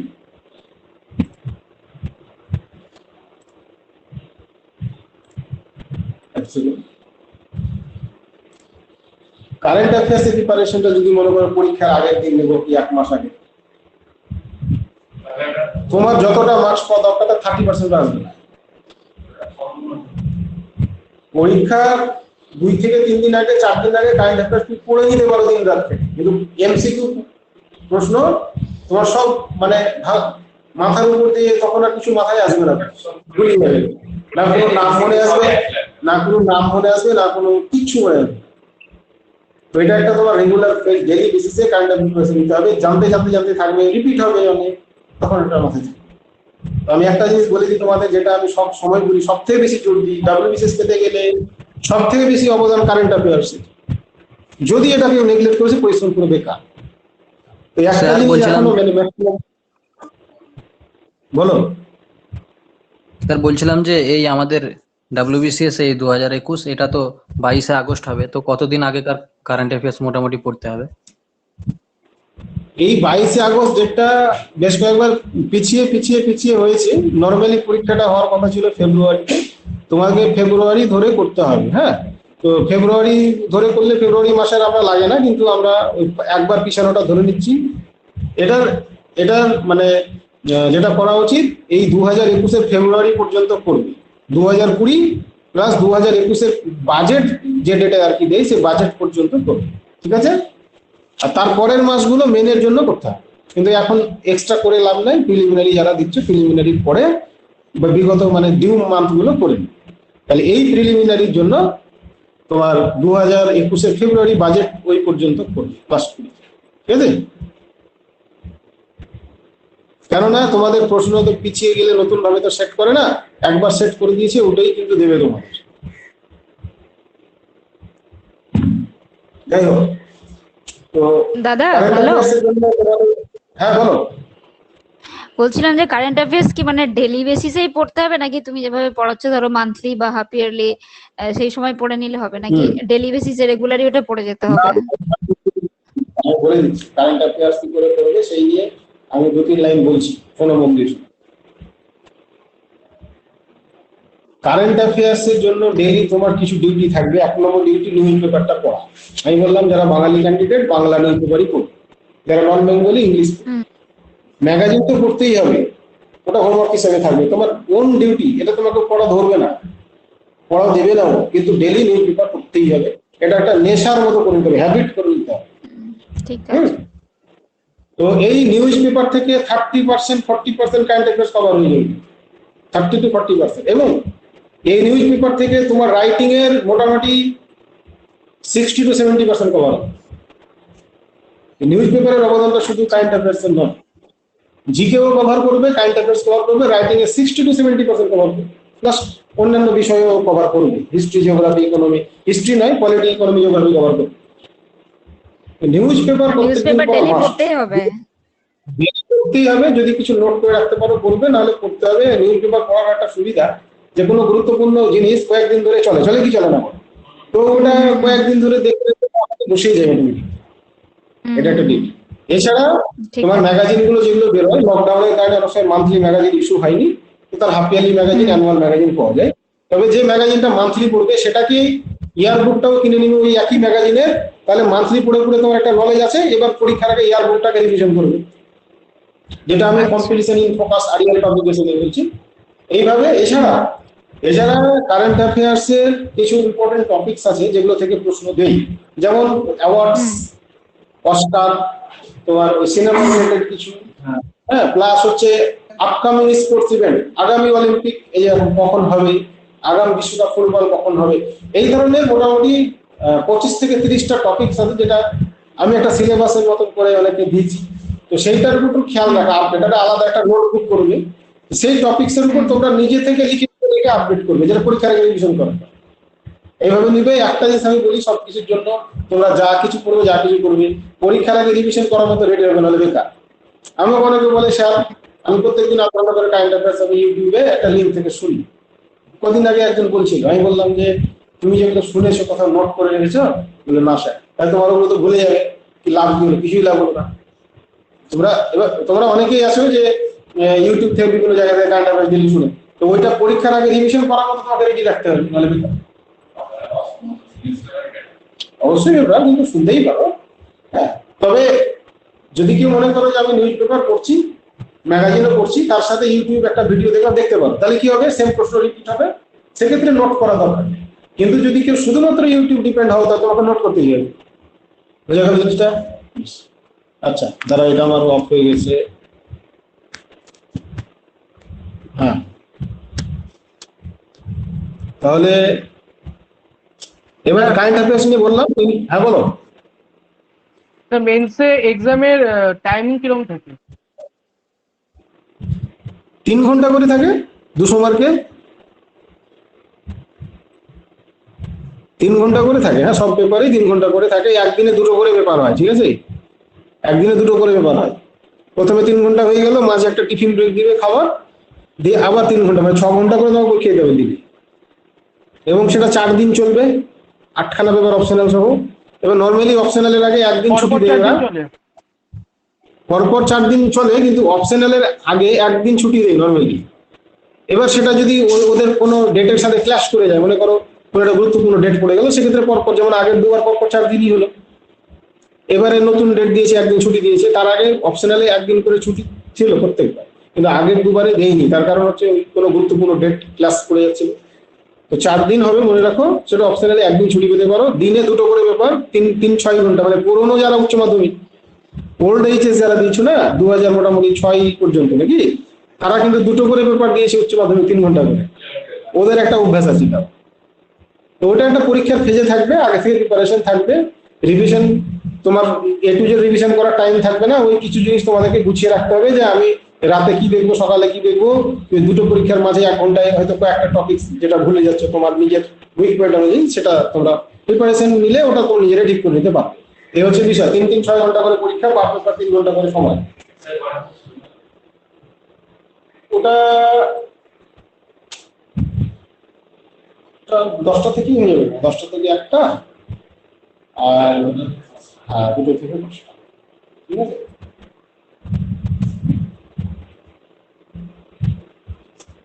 আচ্ছা, মেন পরীক্ষা কেউ দিতে গেলে সবসময় চেষ্টা করবে সেন্টারের কাছাকাছি থাকা, তাহলে কি হবে, রিভিশনটা দিতে পারবে। এবার তোমার যদি 1 ঘন্টা জার্নি করে মেন পরীক্ষা দিতে হয়, মেন পরীক্ষাগুলো কলকাতাতেই হয়, যারা কলকাতায় আছো তাদের সুবিধা। কিন্তু 1 ঘন্টা 2 ঘন্টা জার্নি করে যদি যেতে হয়, আমি বলবো সেটা ডিসক্রিমিনেট আছে, তোমাদের রিভিশন সেটা হবে না। হ্যাঁ, তুমি সকালে 5টায় উঠে তুমি যদি সেন্টারের সামনে যদি কোনো হোটেল রুম নিয়ে নাও, 5টায় উঠে 2-3 ঘন্টা দেখতে পারো। তুমি এবার দূরে বাড়ি হলে 5টা উঠে জার্নি করতে, ওটা আলাদা টেনশন থাকে, কখন পৌঁছাতে পারবো কি পারবো না। তুমি সাথে সাথে গিয়ে 1 ঘন্টা রেস্ট নিয়ে দেখতে পারো। তো রেকমেন্ড করবো যে মেন পরীক্ষা সেন্টারের কাছাকাছি থাকার ব্যবস্থা করতে। যাই হোক, একটা পরের বিষয়। তাহলে 3-4-5 কমন স্ট্র্যাটেজি আমি বলে দিতে থাকবো। 3-4-5 প্রিপারেশন কেমন হবে, তোমাদের 3টি এখানে ধাপ থাকবে। টেক্সট, এমসিকিউ, আর প্রিভিয়াস ইয়ার, আর হচ্ছে প্র্যাকটিস। 4টা ধাপ থাকবে 3-4-5। বুঝা গেল? Text or note, MCQ, previous year, আর হচ্ছে তোমার প্র্যাকটিস। এই কয়েকটা ধাপে তোমাদের প্রিপারেশন নিতে হবে। 3-4-5 টেক্সট মানে তোমার নির্দিষ্ট একটা টেক্সট ফিক্সড থাকবে, কিন্তু ওখান থেকে যদি তোমার 60 কমন আসে তাও ভালো। এবার তুমি যদি ভাবো যে না, আমার এখান থেকে মাত্র 60% কমন আসছে, তাহলে আমি আরো 4-5টা বই পড়ি, মিলিয়ে 100%, তার প্রিপারেশন পুরো জিরো নিয়ে। তার কারণ হচ্ছে 4-5টা মিলিয়ে তুমি পরীক্ষার আগে রিভিশন করতে পারবে, আর পরীক্ষার আগে রিভিশন না করলে সবই বেকার, পরিশ্রমই বেকার, মানে যতটুকু পারবে মিনিমাম। এবার তোমার সোর্স 4-5টা কেমন হবে, নতুন কোনো টপিক্সের জন্য হয়তো এই টপিক্সটা এই বইতে নাই, তার জন্য তুমি একটা আলাদা সোর্স করবে। কিন্তু একই জিনিসের উপর 4-5টা সোর্স যদি কেউ পড়ো, তাহলে চরম ভুল। বলো স্যার। স্যার বলছিলাম যে হ্যাঁ, এখানে বলো। কতদিন আগে পর্যন্ত নতুন পড়া পড়তে হবে, তারপরে রিভিশন দিতে হবে এক্সামের? ও আচ্ছা আচ্ছা, ওইটা আমি একটা এক্সাম স্ট্র্যাটেজি একটা আলাদা বলেছিলাম, ওইটা আমি পরে করে দিয়ে দেবো। তবে বলে দিই যে ওটা ব্যক্তিগত ক্যাপাসিটির উপর ডিপেন্ড করবে। তবে যত সিলেবাস টেস্টটা যত তাড়াতাড়ি সম্ভব করা ভালো। তার কারণ হচ্ছে একটা জিনিস মানে খেয়াল রাখা দরকার, যে তোমার যতবার শেষ হবে তোমার সাকসেসের পার্সেন্টেজ প্রবাবিলিটি তত পার্সেন্ট বাড়বে। বুঝছো কিনা? তুমি যদি 5বার শেষ করো তো সাকসেস পার্সেন্টেজ মনে করো 50% হলো, তারপরে 6 বার করলে 60% হলো, 7 বার করলে 75 হবে।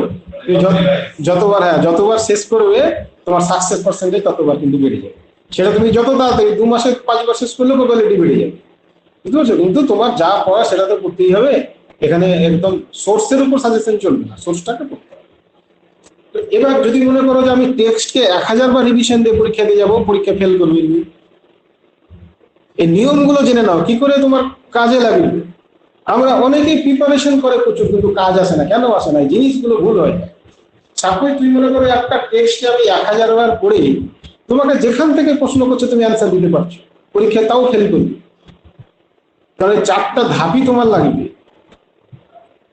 তুমি যতগুলো টপিকস পড়বে, একটা চ্যাপ্টারে অনেক টপিকস থাকে কিনা, প্রত্যেকটা টপিকসের উপর তোমাকে সাফিসিয়েন্ট এমসিকিউ প্র্যাকটিস করতে হবে। এমসিকিউ গুলো কোথা থেকে করবে? নির্দিষ্ট বই আছে ভালো ভালো, আর গুগল প্রচুর ওয়েবসাইট আছে ডেডিকেটেড, ওরা প্রচুর পরিশ্রম করে না টপিকের উপর এমসিকিউ সাজায়, সেগুলো তোমাকে প্র্যাকটিস করতে হবে। এখানে নেট ব্যবহার করতেই হবে। তাহলে তুমি টেক্সটের যে টপিকটা পড়ছো, হ্যাঁ বলো। 4টে ধাপ আরেকবার বলবেন, কি কি বললেন? 4টে ধাপ হচ্ছে টেক্সট, এমসিকিউ, প্রিভিয়াস ইয়ার আর প্র্যাকটিস। 4টাই লাগবে তোমার, তবে তুমি রেজাল্টটা পাবে। তো সাপোজ টেক্সট পড়ছো, তুমি একটা টপিক পড়লে, হিস্ট্রি টপিক পড়লে, মুঘল যুগ পড়লে, মুঘল ডাইনেস্টি, তো তোমাকে গুগলে লিখতে হবে এমসিকিউ 1 মুঘল ডাইনেস্টি। তাই দেখবে প্রচুর পেজ চলে আসবে, তাই না? এবার নিউ ট্যাব করে করে খুলে ওখানকার এমসিকিউ গুলো তোমাকে জাস্ট প্র্যাকটিস করতে হবে, পারছো কিনা দেখতে হবে। কিছু এমসিকিউ বই তোমাকে করতে হবে, মানে কিছু এমসিকিউ রিভিশন করার জন্য থাকবে। এইভাবে হলো এমসিকিউ ইনক্লুডিং প্র্যাকটিস। আর যেটা প্রিভিয়াস ইয়ার, তোমাদের প্রিভিয়াস ইয়ার কি কি করতে হবে সেটা হচ্ছে WBCS প্রিলিয়ার মেন, দুটো প্রিভিয়াস ইয়ার, এসএসসি যত প্রশ্ন এসছে, এসএসসি সিজিএল বা সিএইচএসএল তার প্রিভিয়াস ইয়ার করতে হবে, এবং আদার যে স্টেট সিভিল সার্ভিস তার প্রিভিয়াস ইয়ার করতে হবে, ইউপিএসসি প্রিলিমিনারি প্রিভিয়াস ইয়ার করতে হবে।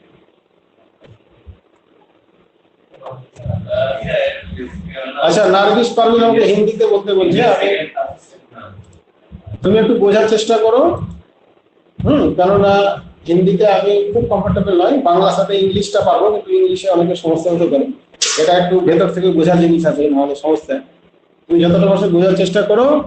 এবার আমি দেখছি কিছুটা যদি তোমাকে সাবস্টিটিউট করা যায়, আমি দেখছি। এখন মোটামুটি যতটা বছর তুমি শুনে যাও, দেখছি।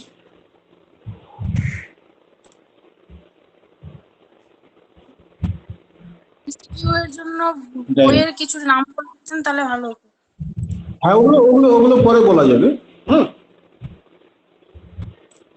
বইয়ের কিছু নাম আমি পরে বলবো, 1 মিনিট।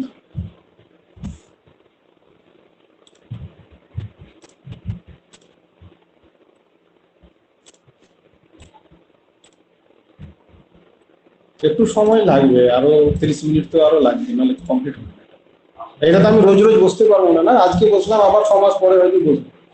আজকেই সময় নিয়ে শুনে নিবে, কারণ এই জিনিসটা রোজ রোজ এইভাবে এতটা অ্যাটেনশন নিয়ে বলার মতো সময় বা খুব মুশকিল। তো আজকে একটু সময় লাগবে, কারণ ধৈর্য করে শুনে না, কারণ আবার কখন বসবো কোনো ঠিক নেই।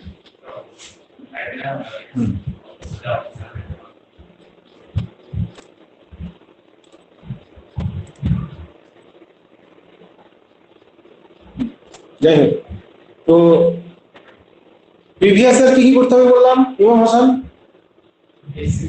ইউপিএসসি প্রিলিম, সিজিএল, এসএসসি যা কিছু আছে, মানে সিজিএল, সিজিএল, এমটিএস যত কিছু হয় সব এসএসসি আন্ডারে, বিসিএস প্রিলিয়ার মেন হয়ে গেল। আচ্ছা, এবার বলি বইয়ের, এমসিকিউ বই রেকমেন্ডেশন যদি শুনতে চাও আছে। এমসিকিউ এবার ওগুলো কোথা থেকে কভার করবে? ওয়েবসাইট থেকে সবই পাবে, কিন্তু অত পরিশ্রম করার দরকার নেই, ভালো ভালো বই আছে। একটা বই এখন বেরিয়েছে, খুব লেটেস্ট পাবলিকেশন, আগে বেরোয়নি, লেটেস্ট, যেখানে ইউপিএসসি প্রিলিমিনারি আর আদার স্টেট, এটা বলোনি, other state civil service cover হয়ে যাবে, এবং তার এমসিকিউ এক্সপ্লেনেশন প্লাস এমসিকিউ ওই প্রশ্ন রিলেটেড আরো কিছু ইনফরমেশন সুন্দর করে গুছিয়ে দেওয়া আছে। মানে যদি মনে করো এখন মানে সেলফ ডিপেন্ডেন্ট, মানে ফুল ডিপেন্ডেন্ট একটা বই, তাহলে ওই পাবলিকেশনটা, মানে সাবজেক্ট হয়ে আলাদা আলাদা, কিন্তু একটা বই থেকে তোমার ফুল প্রিপারেশন প্রায় হয়ে যাবে। ইতিহাসের আলাদা নিতে হবে, ভূগোলের সবকে আলাদা আলাদা নিতে হবে। সেটা হচ্ছে ঘটনাচক্র পাবলিকেশন, সমসাময়িকই লেখা থাকে। এর হিন্দি ভার্সনে পাওয়া যায়, ইংলিশ ভার্সনে পাওয়া যায়, both version available. Ghatanachakra publication self sufficient বই, ফুললি সব টপিকস কভার আছে। এখানে কি আছে, এখানে আদার্স কোনো প্রশ্ন নেই। আদার স্টেট সিভিল সার্ভিসের বিগত বছরের প্রশ্ন, মধ্যপ্রদেশ, উত্তরাখণ্ড, উত্তরপ্রদেশ, ঝাড়খণ্ড, ছত্তিশগড়, এই সমস্ত রাজ্যের সিভিল সার্ভিসের প্রশ্নগুলো আছে, প্লাস ইউপিএসসি প্রিলিমিনারি, ওইটা মাস্ট লাগবেই যাবে। আচ্ছা, এছাড়া এসএসসি যে এমসিকিউ, তার জন্য দিশা পাবলিকেশনের, কিরণ পাবলিকেশনের একটা বই, সেই 11,500 এমসিকিউ বলে একটা হেডলাইন থাকে মোটা, ওই বইটা নিয়ে তোমরা, তো বইটা ক্যারি করা অসুবিধা, পাট পাট করে তোমরা ভেঙে নিতে পারো। একটা মোটা বই নিয়ে সাবজেক্ট ওয়াইজ বেশ কয়েকটা টুকরো টুকরো করে আলাদা করে সেলাই করে বানিয়ে নিন, পড়তে সুবিধা। তো এসএসসি সবগুলো কভার হয়ে যাবে ওখানে, শুধু এমসিকিউ অ্যান্সার করা আছে। হ্যাঁ, ওখানে এক্সপ্লেনেশন অতটা নেই, কিন্তু ঘটনাচক্রতে এক্সপ্লেনেশন আছে। ইউপিএসসি পাস করলে 50 কেন, ওখানে দ্বিগুণ, ডব্লিউবিসিএস দ্বিগুণ, 1 লাখ। হ্যাঁ, আমার এখান থেকে পেয়েছে তো ভাই। মানে তোমার যারা মাইনরিটি কমিউনিটি, এর মধ্যে মুসলিম, খ্রিস্টান, জৈন, এরকম মানে গভর্নমেন্ট নোটিফাইড 7টা না 8টা মাইনরিটি আছে, ওরা ডব্লিউবিসিএস প্রিলিমিনারি যদি পাস করে, ফার্স্ট কাম ফার্স্ট সার্ভ, মানে যে আগে যাবে। হ্যাঁ, হয়তো 400টা আছে, প্রথম 400 জনকে দিবি, রেজাল্টের উপর ডিপেন্ড করে না।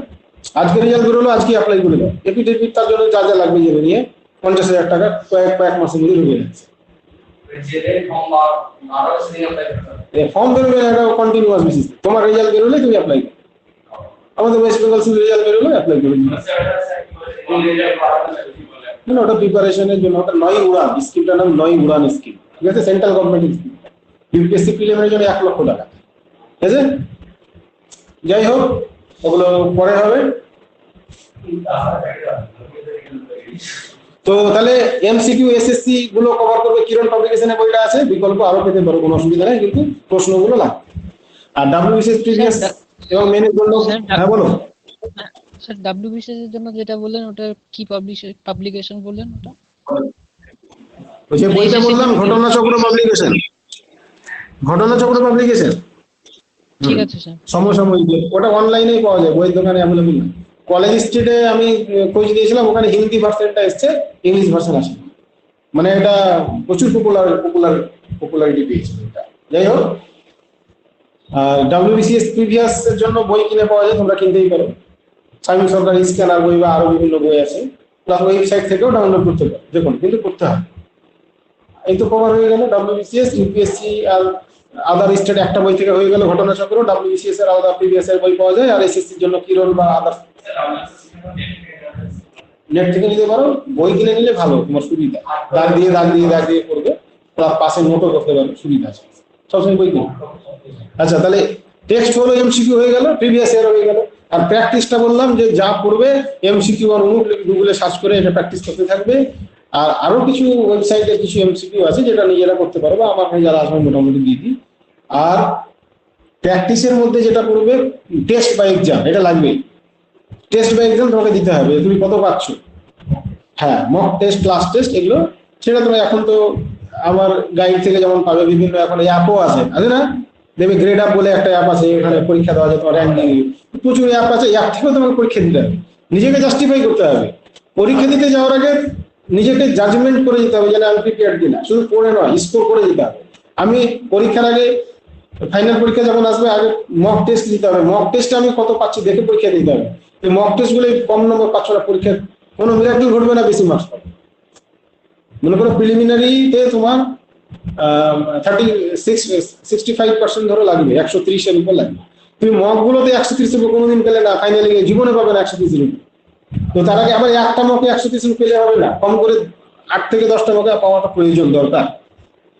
তো মক যত দিবে এবং মকে তোমাকে মার্কস বেশি তুলে আগে নিজেকে প্রমাণ করতে হবে, তারপরে তুমি ফাইনালে যাবে, তুমি মেনেও তাই। তো এগুলো কিন্তু তোমাদের খেয়াল রাখতে হবে আগে। তো এই 4টা ধাপ আমি বললাম, হ্যাঁ, যে একটা টেক্সট থাকবে ফিক্সড, যেটা তুমি যতবার রিভিশন করবে তত তোমার উপকার। আর টেক্সট চেঞ্জ করা দরকার নাই, টপিক অনুযায়ী নতুন সোর্স হতে পারে। তো এই 3, 4, 5 এর স্ট্র্যাটেজি একরকম, আর 1, 2 এর স্ট্র্যাটেজি একরকম বলে দিলাম। এবার 5 এতে চলে এসো। 6-এ চলে এসো, পেপার 6 বা জিএস 4 অ্যারিথমেটিক এবং রিজনিং। দেখো এর প্রিপারেশনটা ব্যক্তিগত দক্ষতার উপরে, পার্সোনাল যে ক্যাপাসিটি তার উপরে কিন্তু ডিপেন্ড করে। অনেকে আছে ম্যাথ জিআই প্রিপারেশনের কোনো দরকারই নাই। অনেকের আছে যে ম্যাথ জিআই পেরে যায় কিন্তু সময় লেগে যায়। এখানে সময়টা ভাইটা, কেননা পরীক্ষাতে মেন পরীক্ষাতে 180 মিনিট, তার মধ্যে তোমার মাঝে অ্যাটেন্ডেন্স দিতে আসবে, ওখানে নাম লিখতে হবে, আবার ডার্কেনিং করতে হবে, প্লাস বিভিন্ন কথাবার্তা 10-15 মিনিট বাদ দিলাম। 180 মিনিটে 15 মিনিট বাদ দিলাম, 10 মিনিট তো বাদ দিতেই হবে তোমাকে। হ্যাঁ, 10 মিনিট যদি বাদ দিয়ে দেওয়ার মধ্যে 170 মিনিট, 170 মিনিটে তোমাকে অ্যাটেন্ড। হ্যাঁ বলো স্যার। বলছি যে অ্যারিথমেটিকটা আসবে, ওটা কি ক্লাস 10 লেভেল থেকে বা এই সব লেভেল থেকে আসবে? ক্লাস 10 লেভেল থেকে? আর তুমি প্রশ্নটা আবার রিপিট করো তো। Arithmetic and test of reasoning যেটা 6 নম্বরে, তো এইটা কোন লেভেল থেকে আসবে? মানে অ্যারিথমেটিক গুলো কোন লেভেল থেকে আসবে বলছো? মানে হ্যাঁ ক্লাস 10 মাধ্যমিক লেভেল এটা। আচ্ছা আচ্ছা। হ্যাঁ, অ্যারিথমেটিকটা জিআই তে কোনো লেভেল নেই, ওর কিছু নির্দিষ্ট ক্যাটাগরি আছে, সেইভাবে প্র্যাকটিস করতে হবে। ওটা মাধ্যমিক লেভেল থেকেই থাকবে, তবে নরমালি অ্যারিথমেটিক থাকে, পার্টিকুলার সিলেবাসে অ্যারিথমেটিকই লেখা আছে, তাই না? এই দেখো না, অ্যারিথমেটিক থাকে, তবে 1টা থেকে 2টো হাতে গোনা ত্রিকোণমিতি থাকতে পারে। কটা বললাম? 1টা থেকে 2টো। তার জন্য প্রিপারেশন নিয়ে লাভ নেই, যারা জানো তারা জানো। হ্যাঁ, তবে মেনস্ট্রুয়েশন বা যেটা পরিমিতি বলে, ওখান থেকে থাকবে কিছু। জিওমেট্রি থেকে অল্প 2-1টা থাকবে, করণী থেকে কয়েকটা থাকতে পারে, ম্যাক্সিমাম অ্যারিথমেটিক থেকে থাকবে, এছাড়া আর তখন কিছু থাকবে না। সব থেকে বড় ব্যাপার হলো 200টা প্রশ্ন থাকবে, তো 200টা অ্যাটেন্ড জীবনেও করতে পারবে না। অতএব 200টা অ্যাটেন্ড করার আশা প্রথমেই ছেড়ে দাও। 170 মিনিট 200টা প্রশ্ন, জিআইও তো সে ম্যাথের মতো লাগতে পারে। তো এবার 200টার মধ্যে তুমি যত বেশি অ্যাটেন্ড করতে পারো সেটা তোমার ক্রেডিট। সেটা ডিপেন্ড করবে কোশ্চেনের উপর। যেমন 2017-তে বলি, 2017-তে ম্যাথ যে প্রশ্ন ছিল 150টা করা যাবে, 150টা। হ্যাঁ, মানে ওই সময়ের মধ্যে তোমাকে সময় দিলে 200টাই পারবে তুমি। ম্যাথ এমন কঠিন প্রশ্ন থাকে না যে তুমি পারবে না, পারবে, কিন্তু ওই সময়ের মধ্যে 2017-র যে কোশ্চেন স্ট্যান্ডার্ড 150টা।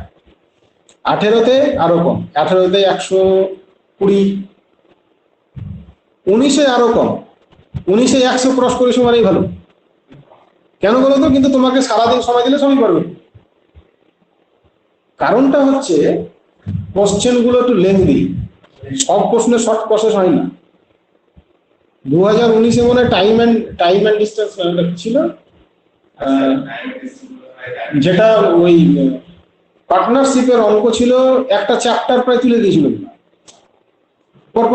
পার্টনারশিপ, মানে 10 থেকে 15টাকে তারও বেশি পার্টনার করে। এবার তুমি অঙ্কগুলো সবই পারবে, এবার তুমি পারছো করে যাচ্ছ, যেই 15টা অঙ্ক করে নিলে দেখে 1 ঘন্টা চলে যাবে। প্রবলেমটা এখানে তুমি পারছো করে যাচ্ছ, দিকে টাইমও চলে যাচ্ছে। তো ওখানে যেগুলো বড় ম্যাথ না, তোমাকে তো মার্কস ম্যাক্সিমাম তুলতে হবে। এবার একটা কথা বলি, কেউ আছে সিজিএল এর প্রিপারেশন নেই আলাদাভাবে, ব্যাংকের প্রিপারেশন আলাদাভাবে, তাদের সাথে ডাব্লিউএস প্রিপারেশন মিলবে নাকি?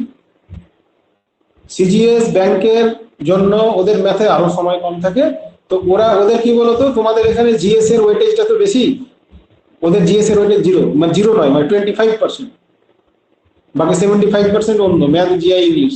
ম্যাথ জিআই মিলে 50%, আর ইংলিশ 25 আর জিএস 25। আর তোমাদের এখানে সবই জিএস, তো ব্যাংক আর সিজিএল এর মতো যদি ম্যাথ জিআই টাইম দাও, তোমার এখানে জিএস 0 হয়ে যাবে, দুটো প্রিপারেশন ম্যাচ করবে না। তো ওই রকম কোনো ছেলে পরীক্ষা হলে বলতে পারে আমি 170টা করলাম, 180টা করলাম, ভয় পেলে চলবে না, ও পাস করবে না, আমি বলে দিচ্ছি। কেন? জিএস 0 হয়ে যাবে, যে ওদিকে 170-80 করে দিবে। Exception is not an example, ব্যতিক্রম ছেড়ে দাও। আমি বলছি বলে এই নয় যে পারবে না, পেতে পারে, কিন্তু নর্মালি যে ম্যাথ যে পরীক্ষা হলে বলবে, যে অনেকে শোনাই না আমি কতগুলো বললাম, যে 170টা করলাম, দেখবি নর্মালি পাওয়ার কথা না, কারণ ব্যাংক সিজিএল এর প্রিপারেশন, জিএসটা পারবে না। ঠিক আছে, তুমি তোমার মতো প্রিপারেশন নিবে, ওতে সাকসেস আসবে। ঠিক আছে, তো 19-এরটা কেন বেশি সময় লাগবে? তোমার ম্যাথ সলভ হয়ে যাবে, কিন্তু সময় বেশি লেগে যাবে। তো কোশ্চেন লেন্থের উপর ডিপেন্ড করবে। কিন্তু তোমাকে তোমার মতো প্রিপারেশন নিতে হবে যে কম সময় করো, অবশ্যই প্র্যাকটিস করতে হবে। সব শর্ট কোশ্চেন করলে হবে না, ওগুলোকেই বেসিক নিয়মেই কত তাড়াতাড়ি করা যায় তার একটা অভ্যাস গড়ে দিতে হবে। যেগুলো শর্ট প্রশ্ন খুব সহজে জানা দরকার বা না করলে না, সেগুলো অবশ্যই শর্ট প্রসেস লাগবে। তো ম্যাথে জিআই এখন মিক্স প্রশ্ন থাকছে, আলাদা করে প্রথমে অ্যারিথমেটিক করলে পরে জিআই এরকম নয়, যেটা আসবে কয়েকটা জিনিস খেয়াল রাখবে যে দ্বিতীয়বার কখনো দেখতে যাবে না। করলে তুমি যেটা পারবে মনে করবে সেটাই হাত দিবে, যেটা পারবে না হাত দিবে। টেস্ট করতে যাবে না, পরীক্ষায় টেস্ট করতে যাবে। আর যেটা বড় সেটা পড়েই দেখবে। মনে করো জিআই বড় পড়েই দেখবে না, মনে করো একটা, এবার কিছু কিছু জিআই থাকে একটা প্রশ্নের উপর 5টা প্রশ্ন, সেটা পড়ে দেখবে, রিপিট করতে যাবে না। হ্যাঁ, মানে উপরওয়ালার কৃপায় যদি হাতে 10 মিনিট সময় বাঁচে তখন রিপিট করতে যাবে, ডাক দিয়ে রাখবে আলাদা করে, চুল্লু দিয়ে রাখবে, নর্মালি সময় পাবে না। তো এটা এটা তাহলে ম্যাথ জিআই প্রিপারেশনটা কেমন হবে, এটাই তো আলটিমেট প্রশ্ন। এটা নিজস্ব দক্ষতার উপর ডিপেন্ড। তুমি যদি দেখো যে না মোটামুটি আমার যা হওয়া সেটাই প্রিপারেশন নিয়েও কম বেশি হবে না, দরকার নেই প্রিপারেশন, ভালো করে। এবার দেখো যে না আমি ম্যাথ জিআই পেরে যাই, কিন্তু আমার একটু প্র্যাকটিসের দরকার আছে, অবশ্যই ডেলি বেসিসে প্র্যাকটিস করো। মানে পরীক্ষার 1-2 দিন আগে হবে না, পরীক্ষার 1 মাস আগে ম্যাথ জিআই করলে হবে না, পরীক্ষার 1 মাস আগে ম্যাথ জিআই কোনোভাবে করা যাবে না, যা করে আগে করতে হবে। এবার তোমাদের একটা পার্সেন্টেজ আছে যারা ম্যাথ জিআই জানোই না, জিআই জানলেও ম্যাথে অনেকে দুর্বল। তো তাদেরকে চ্যাপ্টার ওয়াইজ ম্যাথ শিখে শিখে সলভ করতে হবে, প্লাস বিভিন্ন জায়গা থেকে ম্যাথ প্র্যাকটিস করতে হবে। এবং বলবো যে ইউটিউবে খুব ভালো ভালো ভিডিও আছে বিভিন্ন জনের, তোমরা টপিক ওয়াইজ চ্যাপ্টার ওয়াইজ ইউটিউবটাকে একটু করে ফলো করবে। হ্যাঁ, কারণ ওখানে বিভিন্ন ছোট প্রসেস, বিভিন্ন ভালো পদ্ধতি বলা হবে। যারা ম্যাথে খুবই দুর্বল তারা ইউটিউবটা একটু ফলো করবে, চ্যাপ্টার ওয়াইজ। ভালো মানে ওইভাবে ভালো না, সার্চ করলে তুমি পেয়ে যাবে, দেখবে যেটা ভালো লাগছে সেটাই শুনবে। হ্যাঁ, এই জন্যই। হ্যাঁ, আর হচ্ছে শোনো, আর ম্যাথের জন্য আগারওয়ালের বইটা কভার করতেই হবে। হ্যাঁ, A to Z ওটা কয়েকবার রিভিশন লাগবে, কেননা দেখা যাচ্ছে পরীক্ষাতে, ফাইনাল পরীক্ষায় যে ভ্যারাইটি গুলো থাকে আগারওয়ালের বাইরে খুব কম, যা থাকছে আগারওয়াল থেকেই থাকছে, তবে আগারওয়ালটা করতেই হবে। এছাড়া বিভিন্ন এসএসসি না অবজেক্টিভ অ্যারিথমেটিক বলে বই আছে। হ্যাঁ, এছাড়া এসএসসি প্রিভিয়াস ইয়ারের ম্যাথ যে দুটোই করতে হবে। এসএসসি প্রিভিয়াস ইয়ার জিএর উপর আলাদা বই কিনে পাওয়া যায় দিশা পাবলিকেশনের topic wise, SSC previous year ম্যাথের আলাদা বই পাওয়া যায়। এগুলো করতেই হবে মাস্ট, কারণ এসএসসি লেভেলটাকে এরা বেশি ফলো করে। WBCS, PSC, SSC math. হ্যাঁ বলো। বলছিলাম ওই এই আরএস আগরওয়ালের যে বইটা আছে ওটা কোয়ান্টিটেটিভ অ্যাপটিটিউড? না না না, ওটা নয়, কোয়ান্টিটেটিভটা না, ওটা ব্যাংকের বই। অবজেক্টিভ অ্যারিথমেটিক আছে, অবজেক্টিভ অ্যারিথমেটিক। অবজেক্টিভ অ্যারিথমেটিক আর সব কোয়ান্টিটেটিভটা নয়, ওটা হলে হবে না ডাব্লিউবিসি। হ্যাঁ, ওটা ডেসক্রিপটিভ ভার্সন এবং ওখানে জিআইটাই বেশি থাকে। হ্যাঁ, অবজেক্টিভ অ্যারিথমেটিক কিন্তু ওটার জন্য দিশা পাবলিকেশনের বই পাওয়া যায়, অনলাইনেই পেয়ে যাবে, প্রিভিয়াস ইয়ার করে সার্চ করবে পেয়ে যাবে। তাহলে এই হলো তোমার প্রিপারেশন ফেজ। তাহলে আমি এবার একটু সামারি করবো, মেনের জন্য আর খুব একটা কিছু বলতে হবে, সামারি করে দিচ্ছি যে 1 আর 2 এর জন্য প্রিপারেশন স্ট্র্যাটেজি কি হলো, যে তোমাকে উইকলি আইটেম গুলো প্র্যাকটিস করতে হবে, তার জন্য নিউজ পেপার রাইটিং লাগবে কন্টেন্টের জন্য, এবং কাউকে দিয়ে চেক করাতে হবে। এইভাবে প্রিপারেশনটা তোমার নিতে হবে। নেক্সট হচ্ছে 3, 4, 5 এর স্ট্র্যাটেজি, 4টা ধাপ, টেক্সট, এমসিকিউ, প্রিভিয়াস ইয়ার প্র্যাকটিস, 4টা ধাপে নিতে হবে। প্রত্যেকটা মানে এই যে ক্যাটাগরি সাবজেক্টে আলাদা আলাদা স্ট্র্যাটেজি, এটা তোমাদের ফলো করতে হবে। আর 5 নম্বরে বললাম যার জন্য রিকোয়ারমেন্ট, যদি কেউ জিরো অ্যারিথমেটিক জানো না, চ্যাপ্টার শিখে নাও এবং প্র্যাকটিস করো, ঠিক আছে। জিআইটাকে প্র্যাকটিস করো, এসএসসি লেভেল প্র্যাকটিস করো। হ্যাঁ, রিজনিং এরও আলাদা বই পাওয়া যায়, আগারওয়ালের বই পাওয়া যায়, এছাড়া আরিহান্ট পাবলিকেশনের বই পাওয়া যায়, চ্যাপ্টার রয়েছে, ওগুলো প্র্যাকটিস করো। কিন্তু এগুলো ডেলি বেসিস এখন থেকে, পরীক্ষার আগে না। পরীক্ষার 1 মাস আগে যে ম্যাথ জিআই করছো তার পড়াও যা না করাও তা, কোনো লাভ নেই। পরীক্ষার 1 মাস আগে যদি কাউকে ম্যাথ জিআই করতে হয় তাহলে বেকার, আগে থেকে করে রাখো তখন না দেখো। এই গেল। এবার অপশনাল নিয়ে আমি একটা কথা বলবো, ভাইটাল, এখানে মিনিট 5 লাগবে। অপশনাল গ্রুপ এ বি যাদের টার্গেট, সব থেকে বড় অবদান অপশনালের, তবে কন্ডিশন জিএস যদি কারো খুব ভালো হয় তাহলে অপশনালে একটু কম মার্কস পেলেও চলবে। জিএস যদি একটু কম হয়, যেগুলো যারা অনেকে ভালো র্যাঙ্ক করে এগুলো অপশনালে ওরা অনেক ভালো স্কোর করছে, তার ফলে ওরা টপ 10 এর মধ্যে থাকতে গেলে অপশনালটা একটু এক্সেপশনাল দরকার। কিন্তু অপশনাল স্কোর যে খুব আসে ওটা না, ম্যাক্সিমাম অপশনালে 40% হয়। ডেসক্রিপটিভ, ওখানে 40 মার্কের প্রশ্ন থাকবে, 30 থাকবে, 20 থাকবে, 10 থাকবে। হ্যাঁ, তবে সেটা বেশি নয়, হয়তো একটা প্রশ্ন থাকলো 40 মার্কের, কি দুটো থাকলো। দেখো একটা জিনিস বলবো, অপশনালে দুটো পেপার, একটা পেপারে দুটো ইউনিট। হ্যাঁ, না দুটো থাকে, না না না দুটো থাকে, কোনো সাবজেক্টে আলাদা হতে পারে। নরমালি একটা পেপারে দুটো ইউনিট, ইউনিট এ ইউনিট বি, এক একটা ইউনিটে 100 করে, এক একটা ইউনিটে 100 করে, তাহলে দুটো পেপারে কটা ইউনিট হলো? 4টা ইউনিট, 400। এবার এক একটা ইউনিটে হয়তো 40 মার্কের একটা থাকবে, তাহলে দুটো ইউনিটে দুটো 40 পেলে, মানে 100 মার্কে দুটো 40 পেলে বাকি 30-20 এরকম থাকে। হ্যাঁ, এবার অপশনালের স্কোরটা নরমালি 40% আছে। এবার কিছু কিছু অপশনালের উর্দু বা এই ধরনের কিছু কিছু অপশনালে হয়তো 50% যেতে পারে। তো নরমালি 40 to 50% এর মধ্যে থাকে অপশনাল, সেটাই অনেক। যদি কেউ প্রিপারেশন না নাও তাহলে 20% পাবে।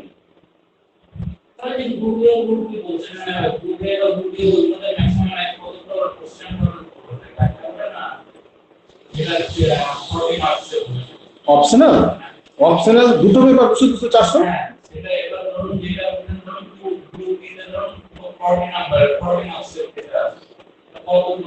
ও ইউনিট বি 40 মার্কে একটা প্রশ্ন থাকবে। হ্যাঁ, সিঙ্গেল প্রশ্ন, ওয়েটেজ মার্কস ওয়েটেজ 40। এবার শোনো আমি বলি, এবার তোমরা যে সাবজেক্টটা নেবে তার প্রিভিয়াস ইয়ার প্রশ্ন দেখে মার্কস ডিস্ট্রিবিউশনটা দেখে নেবে, কারণ সাবজেক্টই আলাদা হবে। অনেক প্রশ্ন আবার 20, তো ওখানে 10 করে ভাগ থাকে, ঠিক আছে? 40ও তোমার স্প্লিট থাকে। সায়েন্সের যদি বোটানি বা ইত্যাদি আরো স্প্লিট থাকতে হবে। হ্যাঁ বলো স্যার, অপশনালের জন্য গ্রুপ এ আর গ্রুপ বি কোশ্চেন কি আলাদা থাকে? না না না, একই পরীক্ষা, ঠিক আছে? একই পরীক্ষা কিন্তু পার্ট হিসাবে ভাগ থাকে, গ্রুপ এ গ্রুপ বি, কিন্তু না না, মার্কস হিসেবে ভাগ থাকবে না, সবই একই, প্রশ্ন একই, সবই একই। এবার তোমার র্যাঙ্কের উপর মানে স্কোরের উপর ডিপেন্ড করবে তুমি গ্রুপ এ চান্স করে না গ্রুপ বি চান্স করবে, ঠিক আছে? আচ্ছা, এখানে হ্যাঁ আমি যেটা বললাম যে একটা পেপারে দুটো করে ভাগ থাকে, ইউনিট এ ইউনিট বি 100 করে, একটা পেপারে 200, এইভাবে। পেপার 2 তো ইউনিট এ ইউনিট বি, সেটা বলছিলাম।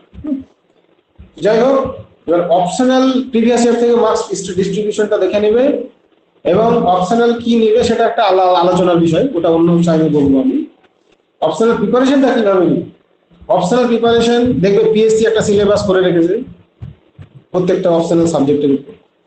সেই সিলেবাসের প্রত্যেকটা টপিকস তোমাকে রেডি করতে হবে, সেটা বই থেকে হোক, চাহে নোট বানাও ওয়েবসাইট থেকে, বা অনেকে স্পেশাল অপশনাল সাবজেক্টের উপর অনেক টিউশনও পাওয়া যায়, সেটা নিয়ে যেভাবে হোক তোমার দায়িত্ব, তোমার ওই প্রত্যেকটা টপিকস আগে রেডি করো পড়ার জন্য। নট মুখস্থ, প্রথমে মুখস্থ করা দরকার নাই, রেডিটা করে না পড়ার জন্য।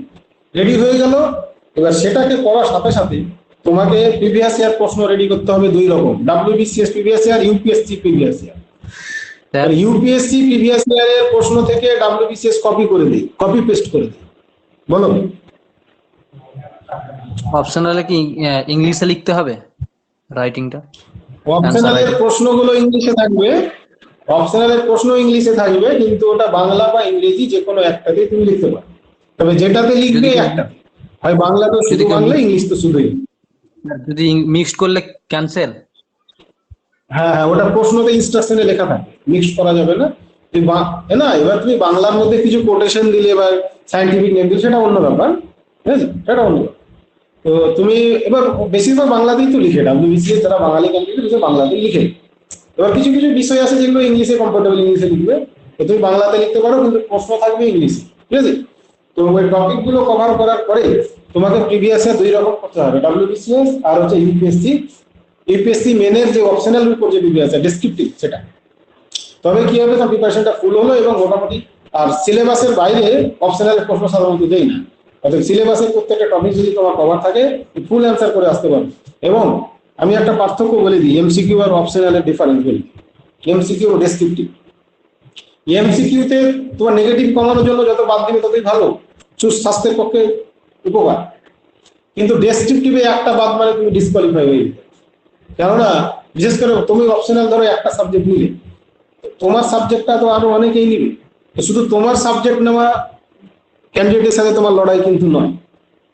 যত সাবজেক্ট, যত সবার অন্যান্য সাবজেক্ট নেওয়া ক্যান্ডিডেটের সাথে তোমার লড়াই, ঠিক কিনা? তো তুমি হয়তো তোমার সাবজেক্টে একটা থেকে দুটো প্রশ্ন ছেড়ে চলে এলে, অন্য সাবজেক্টে সবই অ্যান্সার করে চলে এলে, ওরা মার্কস বেশি পেলে। কম কম করে পেলে হলেও বেশি পেলে। অপশনালের কোশ্চেন কিন্তু ছাড়া যাবে না কোনোভাবে, প্রত্যেকটা কোশ্চেন অপটিমাল লেভেল তোমাকে লিখে আসতে হবে। এর জন্য সিলেবাসের কোনো অংশ বাদ দেওয়া যাবে না। প্রিভিয়াস ইয়ার দেখবে সে অনুযায়ী নোট রেডি করে, নোট রেডি করার বিষয়ে আমি 1 লাইন 2 লাইন বলে দেবো, এখন বেশি না। কিন্তু অপশনালের প্রশ্ন সবই তোমাকে অ্যাটেন্ড করে আসতে হবে। তোমার এমসিকিউ কোশ্চেন যদি ভালো হয়ে গেল, কম্পালসারি পেপার, অপশনাল প্রশ্ন তুমি সব অ্যাটেন্ড করে আসতে পারলে গ্রুপেতে ডাক তুমি মোটামুটি পাবেই, ধরে নাও পাবেই, ঠিক আছে। আর অপশনালের রিপ্রেজেন্টেশন একটা ব্যাপার আছে, রিপ্রেজেন্ট কি করে করবে। তোমরা ইউটিউবে ইউপিএসসি মেনের কম্পালসারি রিপ্রেজেন্ট গুলো একটু দেখতে পারো, ওইভাবে রিপ্রেজেন্টটা করতে হবে। হ্যাঁ, ইউপিএসসির কিছুটা টেকনিক ডাব্লিউবিসিএস এ লাগবে, তবে মার্কস হাই আসবে। তো এখানে তোমার যে সাবজেক্ট অনুযায়ী যদি কোনো ডায়াগ্রাম থাকে, ডায়াগ্রাম দিতে হবে, ফ্লো চার্ট থাকে, ফ্লো চার্ট দিতে হবে। হ্যালো স্যার, মানে হ্যাঁ বলো। বলছি স্যার এই অপশনাল পেপারে কোনো একটা সাবজেক্টের 40 নম্বরের কোশ্চেনের উপর কোনো কি ওয়ার্ড লিমিট থাকে যে এতটা লিখতে হবে, 20 নম্বরের না জন্য না, এতটা ওয়ার্ড লিখতে লিমিট হবে? থাকে না, ওয়ার্ড লিমিট থাকে না।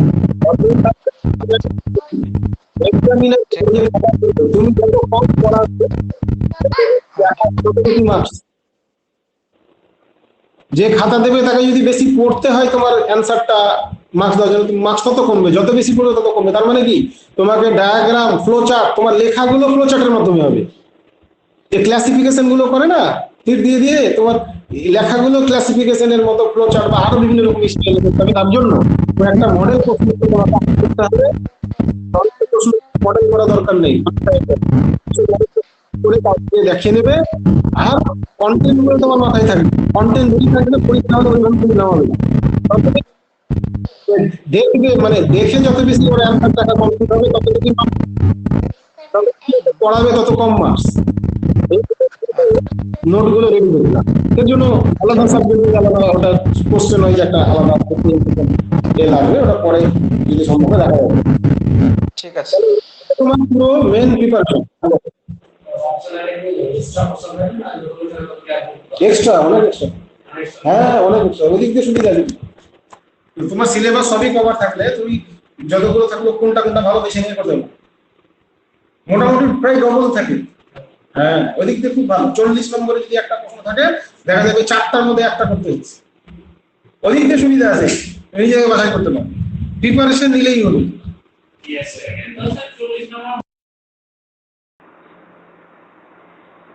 দেখো, অপশনাল পরীক্ষাতে সব থেকে বড় ভাইটাল রোল হচ্ছে তোমার হ্যান্ড রাইটিং স্পিড।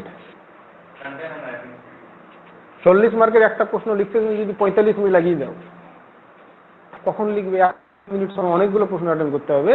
তাই অপশনালে তোমার প্রচুর স্পিড লাগবে, প্রচুর স্পিডের কম্পিটিশন চালাতে হবে তোমাকে, প্রচুর স্পিড লাগবে। তার জন্য আগে কয়েকটা মক পরীক্ষা দিয়ে নিজেকে গড়ে তুলতে হবে, এটা একটা জিনিস বলে দিলাম। আচ্ছা, মেনের জন্য আমাদের ডিসকাশন মোটামুটি শেষ। প্রিলিমিনারির জন্য আমাদের সময় তেমন লাগবে না, কারণ মেনের মধ্যে প্রিলিমিনারি ভরা আছে। মিনিট হয়তো বেশি না, 10 মিনিটের মধ্যে হয়ে যাবে। মেনের যে ডিসকাশনটা আমি করলাম, এর উপর যদি কোনো তোমাদের প্রশ্ন থাকে, আমি 5 মিনিট সময় দিলাম, আমাকে করতে পারো। এরপর আমার প্রিলিমিনারি স্ট্র্যাটেজিটা মিনিট 10-এর বেশি লাগবে না।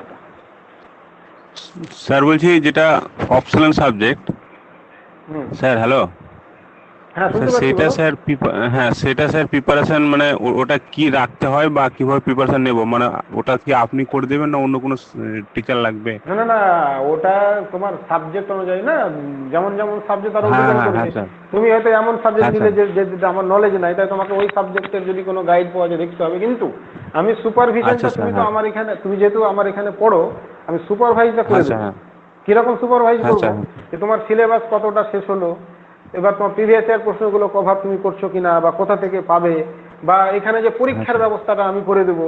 প্লাস তোমার যে রিপ্রেজেন্টেশনটা যেভাবে করতে হবে, একটা নোট রিপ্রেজেন্টেশনের ছকটা মোটামুটি কমন, সেগুলো আমি তোমাকে দেখে দেবো, করে দেবো, পুরো গাইড সুপারভাইজে করে দেবো। কিন্তু সাবজেক্টুয়াল নলেজের জন্য যদি তোমার ওয়েবসাইট দেখে, বই থেকে হয়ে গেল ভালো, যদি লাগে তো তখন দেখতে হবে। এই হচ্ছে বিষয়। হ্যাঁ, প্রথম কাজ হবে যে ওই সিলেবাসের টপিকগুলো কভার করা, সেটা যদি কোনো বই থেকে হয়ে যায় ভালো, ওয়েবসাইট থেকে যদি হয়ে যায় ভালো, এইভাবে করতে হবে। হ্যাঁ, এই বিষয়ে পরে কথা হবে তোমার সাথে, আমার কোনো অসুবিধা নেই। বলো, আর কারো কোনো প্রশ্ন আছে? আচ্ছা,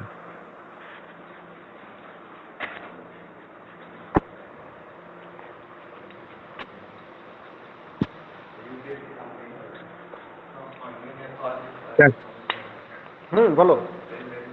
বলছিলাম যে যারা কি প্রিলিমস পাস করে তারাই ইন্টারভিউ ডাক পায় নাকি মেন্স এর রেজাল্টের উপর ডিপেন্ড করে? না না, মেন্সে অবশ্যই। প্রিলিমস থেকে একটা প্রিলিমস একটা স্ক্রিনিং টেস্ট, যে এতজনকে মেনে বসার জন্য চান্স দিল, ঠিক আছে। এবার মেন থেকে আবার ইন্টারভিউর জন্য আলাদা করে কিছু জনকে সিলেক্ট করবে। না, মেনের স্কোর, হ্যাঁ মেন প্রিলিটা শুধু স্ক্রিনিং টেস্ট, মেনের স্কোর স্যার। প্লাস হচ্ছে পার্সোনালিটি টেস্ট মিলিয়ে মেরিট। না বলো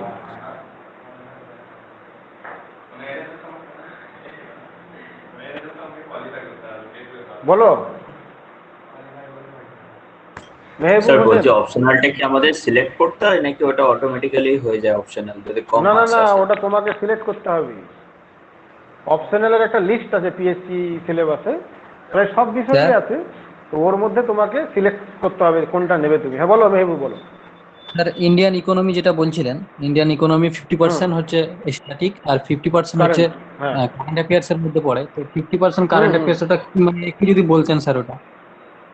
হ্যাঁ হ্যাঁ, আমি হালকা বললাম, রিপিট করছি আবার, যে রানিং ইয়ারের বাজেট এবং ইকোনমিক সার্ভে নোট পাওয়া যায়, ওয়েবসাইটে পাওয়া যায়, বা আমার কাছেও নিতে পারো, কোনো অসুবিধা নেই। তো সেই নোটটাকে তোমাকে রেডি করতে হবে, এবং MCQ1 বাজেট 2021 বা MCQ1 ইকোনমিক সার্ভে 2021, তার কিছু MCQ তোমাকে সেট প্র্যাকটিস করতে হবে, ওয়েবসাইটে পাওয়া যায়। হলো, এবার হচ্ছে ডেলি কারেন্ট ইকোনমি তোমার কিছু নলেজ রাখতে হবে ডেলি। তো সেটা মান্থলি যে ম্যাগাজিনগুলো আছে, যেটা আমি বললাম যে আরিহান্ট পাবলিকেশনের কম্পিটিশন ইন ফোকা, তো তার একটা সেকশন থাকে ইকোনমি, সেটা করতে হবে, বা হাফ ইয়ারলি বা ইয়ার বুক থেকেও বা হাফ ওখান থেকেও পাওয়া যেতে পারে। এছাড়া তোমার কারেন্ট ইকোনমির উপর কিছু ওয়েবসাইট আছে ভালো, হতে পারে ইউপিএসসি লেভেল, কিন্তু তোমাকে লেভেলে না গেলে তো এখানে র্যাঙ্ক হবে না। কারেন্ট অ্যাফেয়ার জিকে টুডে, ওখানে একটা ইকোনমি আলাদা সেকশন আছে, ওখানে ডেলি বেসিসে তোমার কারেন্ট ইকোনমিটা পাওয়া যায়। তো ওখান থেকে তোমাকে একটু দেখে বুঝে হালকা যদি নোট করে নিতে পারো, লিঙ্ক যদি লাগে আমাকে বলবে, আমি তখন দিয়ে দেবো লিঙ্কটা। এবং একটা জিনিস হচ্ছে যে কারেন্ট ইকোনমি হয়তো তুমি ম্যাগাজিন পড়ছো বা ওই কারেন্ট অ্যাফেয়ার্সের ওই ওয়েবসাইট পড়ছো, কিছু কিছু টার্ম পাবে যে টার্ম সময় নলেজ নেই, ঠিক আছে। যেমন আমি একটা টার্ম বলছি, ধরো মানি লন্ডারিং, এটা কিন্তু এখন খুব মানে প্রচলিত একটা শব্দ। এবার মানি লন্ডারিং তুমি জানো না, তাই তোমার তো জিনিসটা তো ক্লিয়ার হবে না। তো তোমাকে আলাদাভাবে একটা নতুন একটা গুগল পেজ খুলে হোয়াট ইজ মানি লন্ডারিং তুমি যদি লেখো, সুন্দর করে অনেকজন দেখে বুঝিয়ে দিয়েছে বিভিন্ন ওয়েবসাইটে, এগুলো নিজ দায়িত্বে করতে হবে। এইভাবে অজস্র যে টার্মগুলো পাবে তুমি বুঝে নিয়ে যদি পারো কোনোটাকে ছোট করে নোট করে নিলে রিভিশনের জন্য, এইভাবে তোমাকে প্রিপারেশনটা নিতে হবে। বুঝা গেল? হ্যাঁ স্যার, আর একটা বলছিলাম স্যার, টেকনোলজিক্যাল অ্যাডভান্সমেন্ট যেটা আছে, science and scientific and technological advancement, ওই টেকনোলজিক্যাল অ্যাডভান্সমেন্টের মধ্যে ওটা স্যার কি পড়ছে? টেকনোলজি মানে হচ্ছে পুরোপুরি সায়েন্সের যে কারেন্ট অ্যাফেয়ার বিগত 2 বছরের কভার লাগবে। তার ইয়ার বুক যেটা পাওয়া যায়, সেখানে টেকনোলজির একটা আলাদা সেকশন থাকে, সায়েন্স টেকনোলজি। তার সাথে তোমার ওই ডিফেন্সটা পড়ে যাবে, ডিফেন্স অ্যান্ড সিকিউরিটি, মানে যত ধরনের যে তোমার স্যাটেলাইটগুলো যাচ্ছে, বা ধরো বিভিন্ন মিসাইল টিসাইলগুলো, টেকনোলজির মধ্যে science technology include defence and security. তুমি যদি ইয়ার বুকগুলো যদি কেনো, যেমন আরিহান্ট পাবলিকেশন যদি কিনো কম্পিটিশন ইন ফোকাস যেটা, তো সায়েন্স টেকনোলজি ডিফেন্স সিকিউরিটি আলাদা সেকশন করা যাবে, সেটা পড়ে নাও। আবার ওই জিকে টুডে থেকেও তুমি সায়েন্স টেকনোলজি একটা আলাদা পোর্শন আছে, সেটা পড়তে পারো। এইভাবে তোমাকে কারেন্ট অ্যাফেয়ার বেশি ওটা প্রিপারেশন নিতে হবে।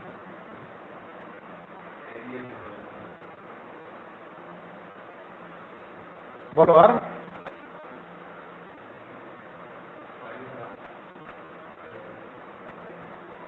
আর কারো কোনো প্রশ্ন আছে?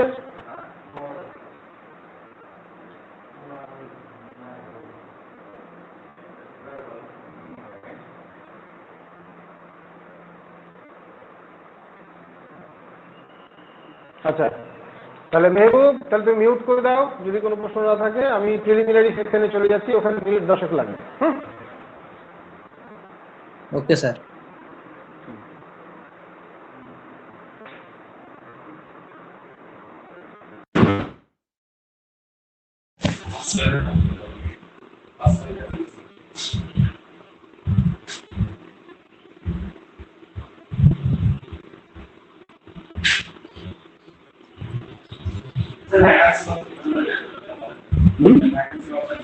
ওটা আগে থেকে বলবো, বিসিএস ওটা ওই যে সময় রিক্রুটমেন্ট করবো একটা ঠিক করে নিয়ে আমরা প্রথম সেই অনুযায়ী পার্সোনালিটি টেস্টে ডাকি, ভ্যাকেন্সি অনুযায়ী ডাকি, ভ্যাকেন্সির হয়তো 3 গুণ 2.5 গুণ বা 3 গুণ পার্সোনালিটি টেস্টে ডাকি।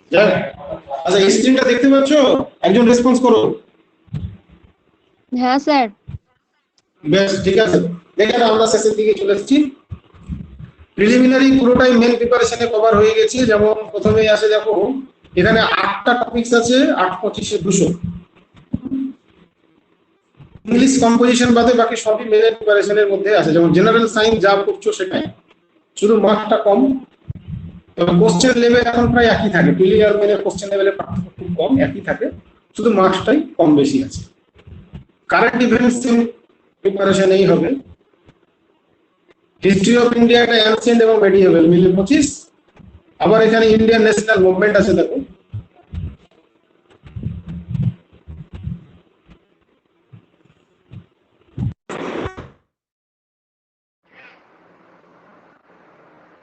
হ্যাঁ শুনতে পাচ্ছ? হ্যাঁ বলছি যে আমি তোমাকে মিনিট 15-20 পরে করছি, মানে একটা মিটিং একটু লাইভ একটা ক্লাসে ছিলাম না, বাড়িতে নেই। আমি তোমার একটা হ্যাঁ হ্যাঁ হ্যাঁ আমি করছি তোমাকে।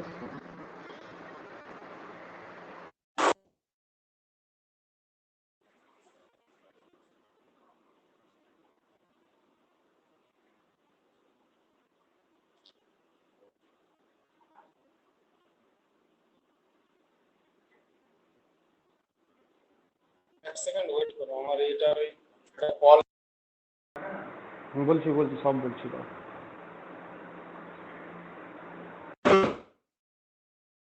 দেখো তো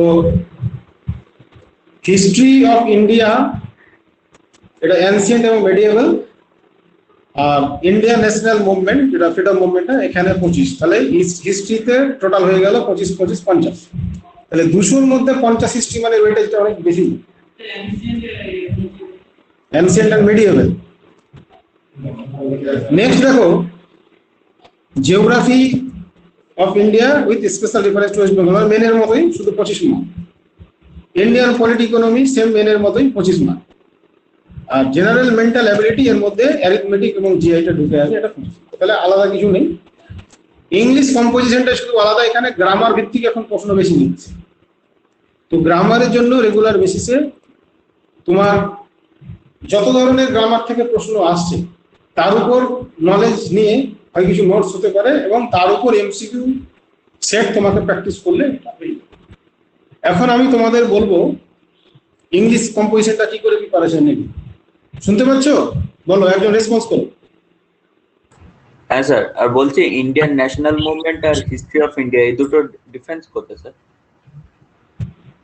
হ্যাঁ, ইন্ডিয়ান ন্যাশনাল মুভমেন্ট 25 মার্ক, আর তোমার হিস্ট্রি অফ ইন্ডিয়া যেটা সেটা 25 মার্ক বললাম, 25 25 50। এবার কি বলছো, প্রশ্নটা কি বলে একটু? স্যার বলছি ইন্ডিয়ার ন্যাশনাল মুভমেন্ট সেই হিস্ট্রির মধ্যেই তো পড়ে। হ্যাঁ হ্যাঁ হ্যাঁ অবশ্যই অবশ্যই, কিন্তু এখানে আলাদা করে ওরা দিয়েছি সিলেবাস। তুমি সেই যে হিস্ট্রি প্রিপারেশন নিবে একসাথে হয়ে যাবে 50 মার্কের প্রিপারেশন, কিন্তু এখানে আলাদা করে দিয়েছি। আর স্যার এই জেনারেল মেন্টাল অ্যাবিলিটিটা কি জিনিস? এর মধ্যে অ্যারিথমেটিক এবং জিআই, যেটা জিএস 4 বা পেপার 6 যেটা মেনে দেখলে অ্যারিথমেটিক এবং জিআই, ওইটা হচ্ছে জেনারেল মেন্টাল অ্যাবিলিটি। এখানে 25টার মধ্যে 12 থেকে 13টা অ্যারিথমেটিক থাকে আর বাকিটা জিআই থাকে, সেটা কম বেশি হতে পারে ইয়ার ওয়াইজ, ঠিক আছে? ইংলিশ কম্পোজিশন প্রিপারেশন কি করে আমি বলে দিই, তোমরা নিজের একটা সিলেবাস তৈরি করবে। আমি একটা সিলেবাস দিই বা সেটা হয়তো দিব, নিজের একটা সিলেবাস তৈরি করবে যে কত রকমের প্রশ্ন বিগত বছরে এসছে বা বিভিন্ন পরীক্ষা হতে পারে, ভয়েস চেঞ্জ, নারেশন চেঞ্জ, তারপর গ্রামার ভোকাবুলারি দুটো আলাদা ক্যাটাগরি করা যেতে পারে বা একটা ক্যাটাগরি করো। তোমার ক্লজ, পার্টিসিপল, ঠিক আছে? তারপর ট্রান্সফরমেশন অফ সেন্টেন্স যেমন হয়, ডিগ্রি চেঞ্জ, ভোকাবুলারির মধ্যে অনার সাবস্টিটিউশন, ইডিয়াম, একটা সিলেবাস তোমরা করবে নিজেরা। সিলেবাস করে প্রত্যেকটার উপর নলেজ টেক্সট নোট বা গ্রামার বই থেকে হতে পারে, প্লাস হচ্ছে যথেষ্ট এমসিকিউ। এমসিকিউ ছাড়া চালা যদি এমসিকিউ প্রশ্ন থাকবে, এমসিকিউ প্র্যাকটিস। এইভাবে যদি প্রিপারেশন তুমি নিয়ে নাও, তাহলে এখানে এখন গ্রামার ভিত্তিক যে প্রশ্নগুলো আসছে 25-এ 22 তোলা খুব সোজা। 22 না না ওইটা বলা যাবে না, গ্রামারের মধ্যে সব রকমই থাকছে, একটা ন্যারেশন থাকছে। ও গ্রামারের বই, দেখো একটা কথা বলি, এখন ওয়েবসাইটের যুগে আমাদের ওয়েবসাইটটা একটু ফলো করা দরকার। ওখানে এত সুন্দর করে উইথ এমসিকিউ বলা থাকে, না ওটা সার্চ করতে হবে। দেখো তুমি তো আমার কাছে যদি তুমি আসছো, তোমার ওটা নিয়ে চিন্তা নেই, ওটা আমি প্রোভাইড করে দিই নোটের জন্য, ঠিক আছে? ওটা যা লাগবে নোট প্র্যাকটিসের সব আমি দিয়ে দিই, তোমার টেনশন নেই। আর বই যদি তুমি কিনতে হবে পরে দিন। হ্যাঁ বলো। তো সব থেকে বড় সমস্যা তো মনে থাকছে না, এই synonym, antonym, one word substitution, না না এগুলো তো আমি বলি প্রচুর আছে। ইংলিশ ভোকাবুলারির মধ্যে কিছু কিছু পার্ট বাদ দিতে হবে, যেমন সিনোনিমস অ্যান্টোনিমসটা আলাদাভাবে প্রিপারেশন নেবে না। 2016 সাল পর্যন্ত সিনোনিমস অ্যান্টোনিমস বেশি থাকতো বলে ইংলিশে মার্কস বেশি আসতো না, 10-15 এমনকি 5ও হয়তো আসতো যারা ভালো র্যাঙ্ক করেছে। এবার 17 থেকে গ্রামার পোর্শন বেশি, গ্রামারটা অনেকে জানলে পেয়ে যাবে, এখানে 22 পর্যন্ত চলে আসছে, 22-23। সিনোনিম বেশি করলে মার্কস ভালো আসবে না, গ্রামার বেশি করলে যদি শিখতে পারো মার্কস বেশি আসবে। তাহলে এটা তোমার ডিপেন্ড করছে কোশ্চেনের উপর, তোমার প্রিপারেশন যেটা নাও সেটা নাও, কিছু বাদ দিবে। সিনোনিমস অ্যান্টোনিমস কখনোই নিবে না। তবে তুমি একটা ইংলিশ নিউজ পেপার যদি পড়ো, বা এই যে বিভিন্ন প্রিপারেশনের মাধ্যমে যে ইংলিশ গুলো জানছো সেখান থেকে কমন নিলে ভালো। তুমি যেগুলো কমন আসে ভোকাবুলারির মধ্যে, গ্রামার তো আলাদা করে দিতে হবে, অনার সাবস্টিটিউশন কমন আসে, গ্রুপ ভার্ব কমন আসে। তাহলে স্যার তাহলে আমরা কোন কোন জিনিস বেশি গুরুত্ব দেব, ওগুলা যদি একটু বলেন। বলছি আমি, অনার সাবস্টিটিউশন কমন আসে, গ্রুপ ভার্ব বা ফ্রেজাল ভার্ব কমন আসে, অ্যাপ্রোপ্রিয়েট প্রিপোজিশন কমন আসে। এছাড়া বিভিন্ন প্রাণীর ডাক, বিভিন্ন প্রাণীর বাচ্চা, বিভিন্ন প্রাণীর ফ্লেশ অফ অ্যানিমালস, বিভিন্ন প্রাণীর বাসস্থান, টুকিটাকি কিছু বিশেষ শব্দ আছে কবিয়া দিয়ে, এইগুলো করো, এগুলো কমন আসে। সিনোনিম অ্যান্টোনিম আলাদা করে করতে যাবে না। ইডিয়ামসটা এখন অনেক ওয়ার্ড দিচ্ছে, আমি ইডিয়ামসটা এখন রেকমেন্ড করছি না। তবে যদি ইডিয়ামস কেউ করতে চাও, মিনিমাম প্রিপারেশন পিকেডি সরকারের বইতে যে ইডিয়ামস আছে, বা কিছু ওয়েবসাইটে পিকেডি সরকারের বই, বা তোমরা দেখবে কোনো ভালো বই থেকে, আমার কাছে একটা নোট আছে, নিতে পারো, কোনো অসুবিধা নেই, একটা বর্তমান করে রাখো। কিন্তু ইডিয়ামস এখন আনকমন দিচ্ছে, তার জন্য বেশি খেটে লাভ নেই। ওই কয়েকটা প্রশ্নের জন্য যেটা তোমার মানে আমাদের প্রিপারেশনটা কিছুটা আউটপুট বেসিসে হবে, যে আমি যেটা পড়লাম সেখান থেকে আমি আউটপুট কত পাবো। দেখছি যে আমি পড়লাম প্রচুর, পাচ্ছি ওখান থেকে একটা দুটো পুরো বাদ দিয়ে দাও, কেননা স্কোরিং এর উপর আমরা বেশি জোরটা দিই। এগুলো তো স্মার্ট টেকনিক, স্মার্ট ওয়েতে আমাদের চলতে হবে। তো তোমার প্রশ্নের আনসার সিনোনিমস অ্যান্টোনিমস গুলো পুরো বাদ দিয়ে যেগুলো আসছে সেগুলোকে, আমি একটা কথা বলেছি, যতবার শেষ হবে সাকসেস পার্সেন্টেজ তত বাড়বে, প্রবাবিলিটি তত বাড়বে। তো তোমাকে অনেকবার শেষ করতে হবে, রিলেটেড এমসিকিউ প্র্যাকটিস করতে হবে বিভিন্ন বই থেকে, ওয়েবসাইট থেকে, এইভাবে করতে হবে, ঠিক আছে?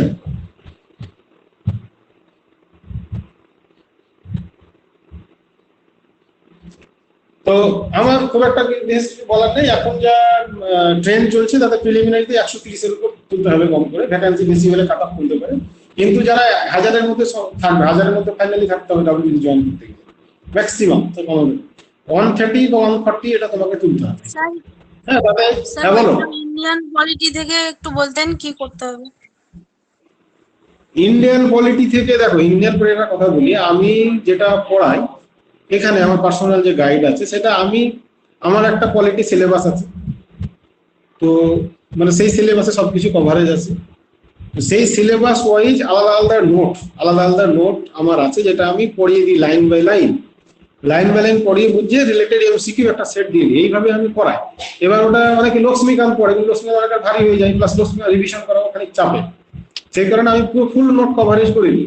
তো তোমাদের একটা আমি বলে রাখি যে যদি কেউ মনে করে যে শুধু পলিটি ইকোনমি ক্লাস করবো, আমার সেই সিস্টেমটা আমি আনতে চলেছি। সেটা প্রিলিমস এর জন্য খানিক চাপ আছে বলে হয়তো সেই মাসে শুরু করছি না। শুরু করলে আমি আমার নাম্বার সেভ রাখো, স্ট্যাটাসে আমি দেবো, স্ট্যাটাসে জানতে পারবে।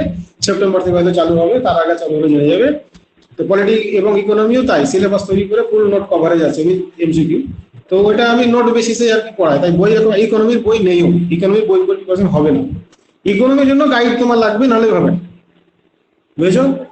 দেখো ইতিহাস ভূগোল অনেকে পড়ে উদ্ধার করতে পারে, কিন্তু পলিটি ইকোনমি হবে না। তো আমার এখানে খুব টাফ প্রিপারেশন করিয়ে দেওয়া হয়, যার ফলে ইতিহাস ভূগোল যদি ভালো হয়ে গেল, পলিটি ইকোনমি ভালো হয়ে গেলে ওভারঅল একটু স্কোরটা বাড়ার সম্ভাবনা আছে। কিন্তু নিজের উপর অনেস্ট থাকতে হবে, প্রিপারেশন নিতে হবে। হ্যাঁ বলো। স্যার বলছিলাম খুব টাফ ইকোনমি। হ্যাঁ খুব টাফ, ওটা গাইড ছাড়া হবে না কোনোভাবেই। হ্যাঁ গাইড ছাড়া হবে। তো ওইটা পলিটি ইকোনমি আলাদা একটা ক্লাস করার ইচ্ছা আছে, সেটা 5 সেপ্টেম্বর থেকে অথবা কয়েকদিনের মধ্যে আমি সেটা জানাবো, সেটা করতে পারবো না, গাইড ছাড়া কোনোভাবেই হবে না। তো আর কোয়ালিটি অনেকে লক্ষ্মীকান্ত পড়ে, তুমি লক্ষ্মীকান্ত কিনে রাখতে পারো, নোট করার পরে লক্ষ্মীকান্ত কিনে রাখতে পারো। আচ্ছা এই জিওগ্রাফি হিস্ট্রি এগুলো পড়ার জন্য সার্টিফিকেট এখান থেকে যা পাবে তুমি যেটা এখানে আসছো ক্লাসে যে ঘটনাচক্র পাবলিকেশন বইটা কিনবে, আর এখান থেকে যা পড় পাবে কিছু বই কিছু ঘটনাচক্র মূলত স্যার ম্যাক্সিমাম ইংলিশে, ইন্ডিয়া ইংলিশে হ্যাঁ বাংলার জন্য বাংলার জন্য দেখো তোমাকে মেনের প্রশ্ন যেহেতু ইংলিশে থাকবে সেহেতু তোমাকে ইংলিশে চর্চা করতে হবে না, প্রথম অসুবিধা হলেও 2-3 বার শেষ করলে অসুবিধা থাকবে। ইতিহাসের জন্য বাংলার যে কোনো মুখোপাধ্যায়টা করতে হবে, আর ভূগোলের জন্য ইংলিশটাই প্রেফার। ভূগোলের একটা বাংলায় আছে ছোট্ট, না কার্তিক চন্দ্র মন্ডলের কিছু পেজ কাজে লাগে, সব ওটা পরে বলবো। আচ্ছা তাহলে আমি ডিসকাশন প্রায় শেষ করে দেবো আজ। এক সেকেন্ড,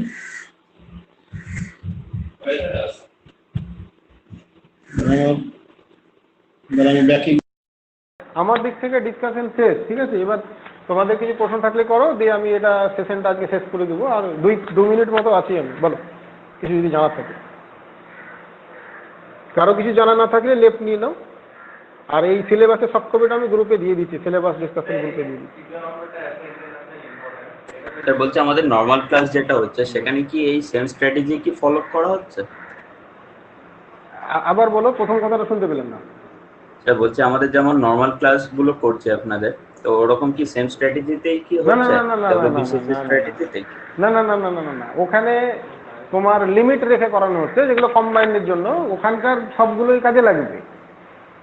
আমার যেহেতু মূল ক্লাস WBCS এর, এখানে আমার কম্বাইন্ডের কোনো নিজস্ব কোনো ক্লাস নেই, বুঝেছো, আমি WBCS এরই সব ক্লাস, তো সেই কারণে ওর কিছু জিনিসপত্র আমি দিই এখানে। কিন্তু তোমাদের ওইখানটাতে কি বলতো, সাধারণ পরীক্ষার জন্য যতটুকু টাকা ততটুকুই দেওয়া হবে, তার বেশি কিন্তু দেওয়া হবে না।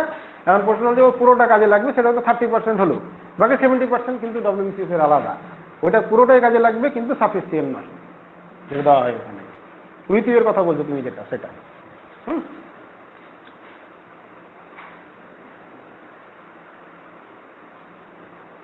বলে। আর কেউ কিছু বলবে?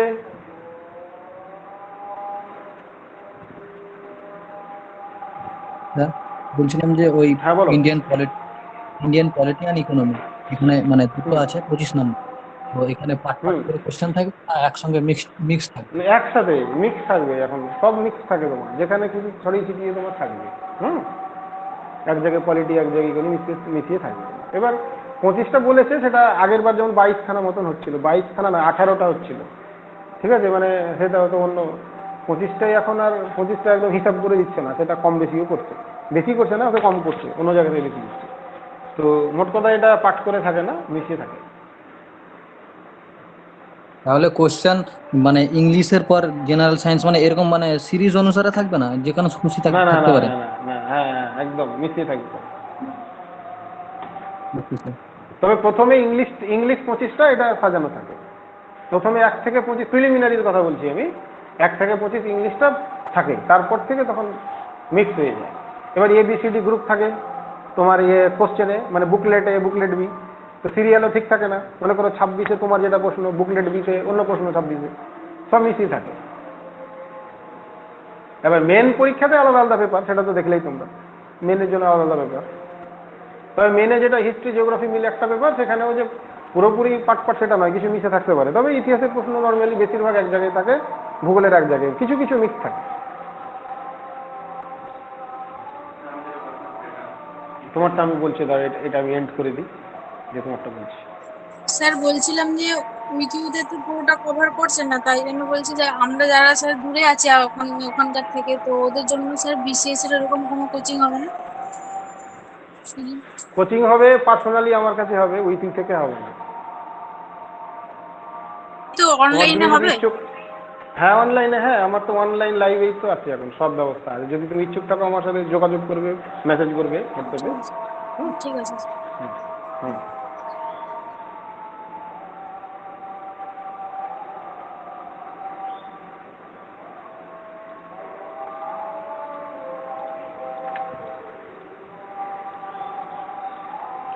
বলো, আর কেউ কিছু বলবে? আমি বলে দিচ্ছি, অনলাইনটা শেষ করে দিয়ে তোমাকে বলছি। তাহলে আমি এন্ড করে দিলাম ক্লাস। রেকর্ডিংও থাকলো, প্রয়োজন হলে তোমরা শুনে নিতে পারো। এন্ড করে দিচ্ছি ক্লাস। আরো কিছু জানার থাকলে আমাকে মেসেজ করবে হোয়াটসঅ্যাপে।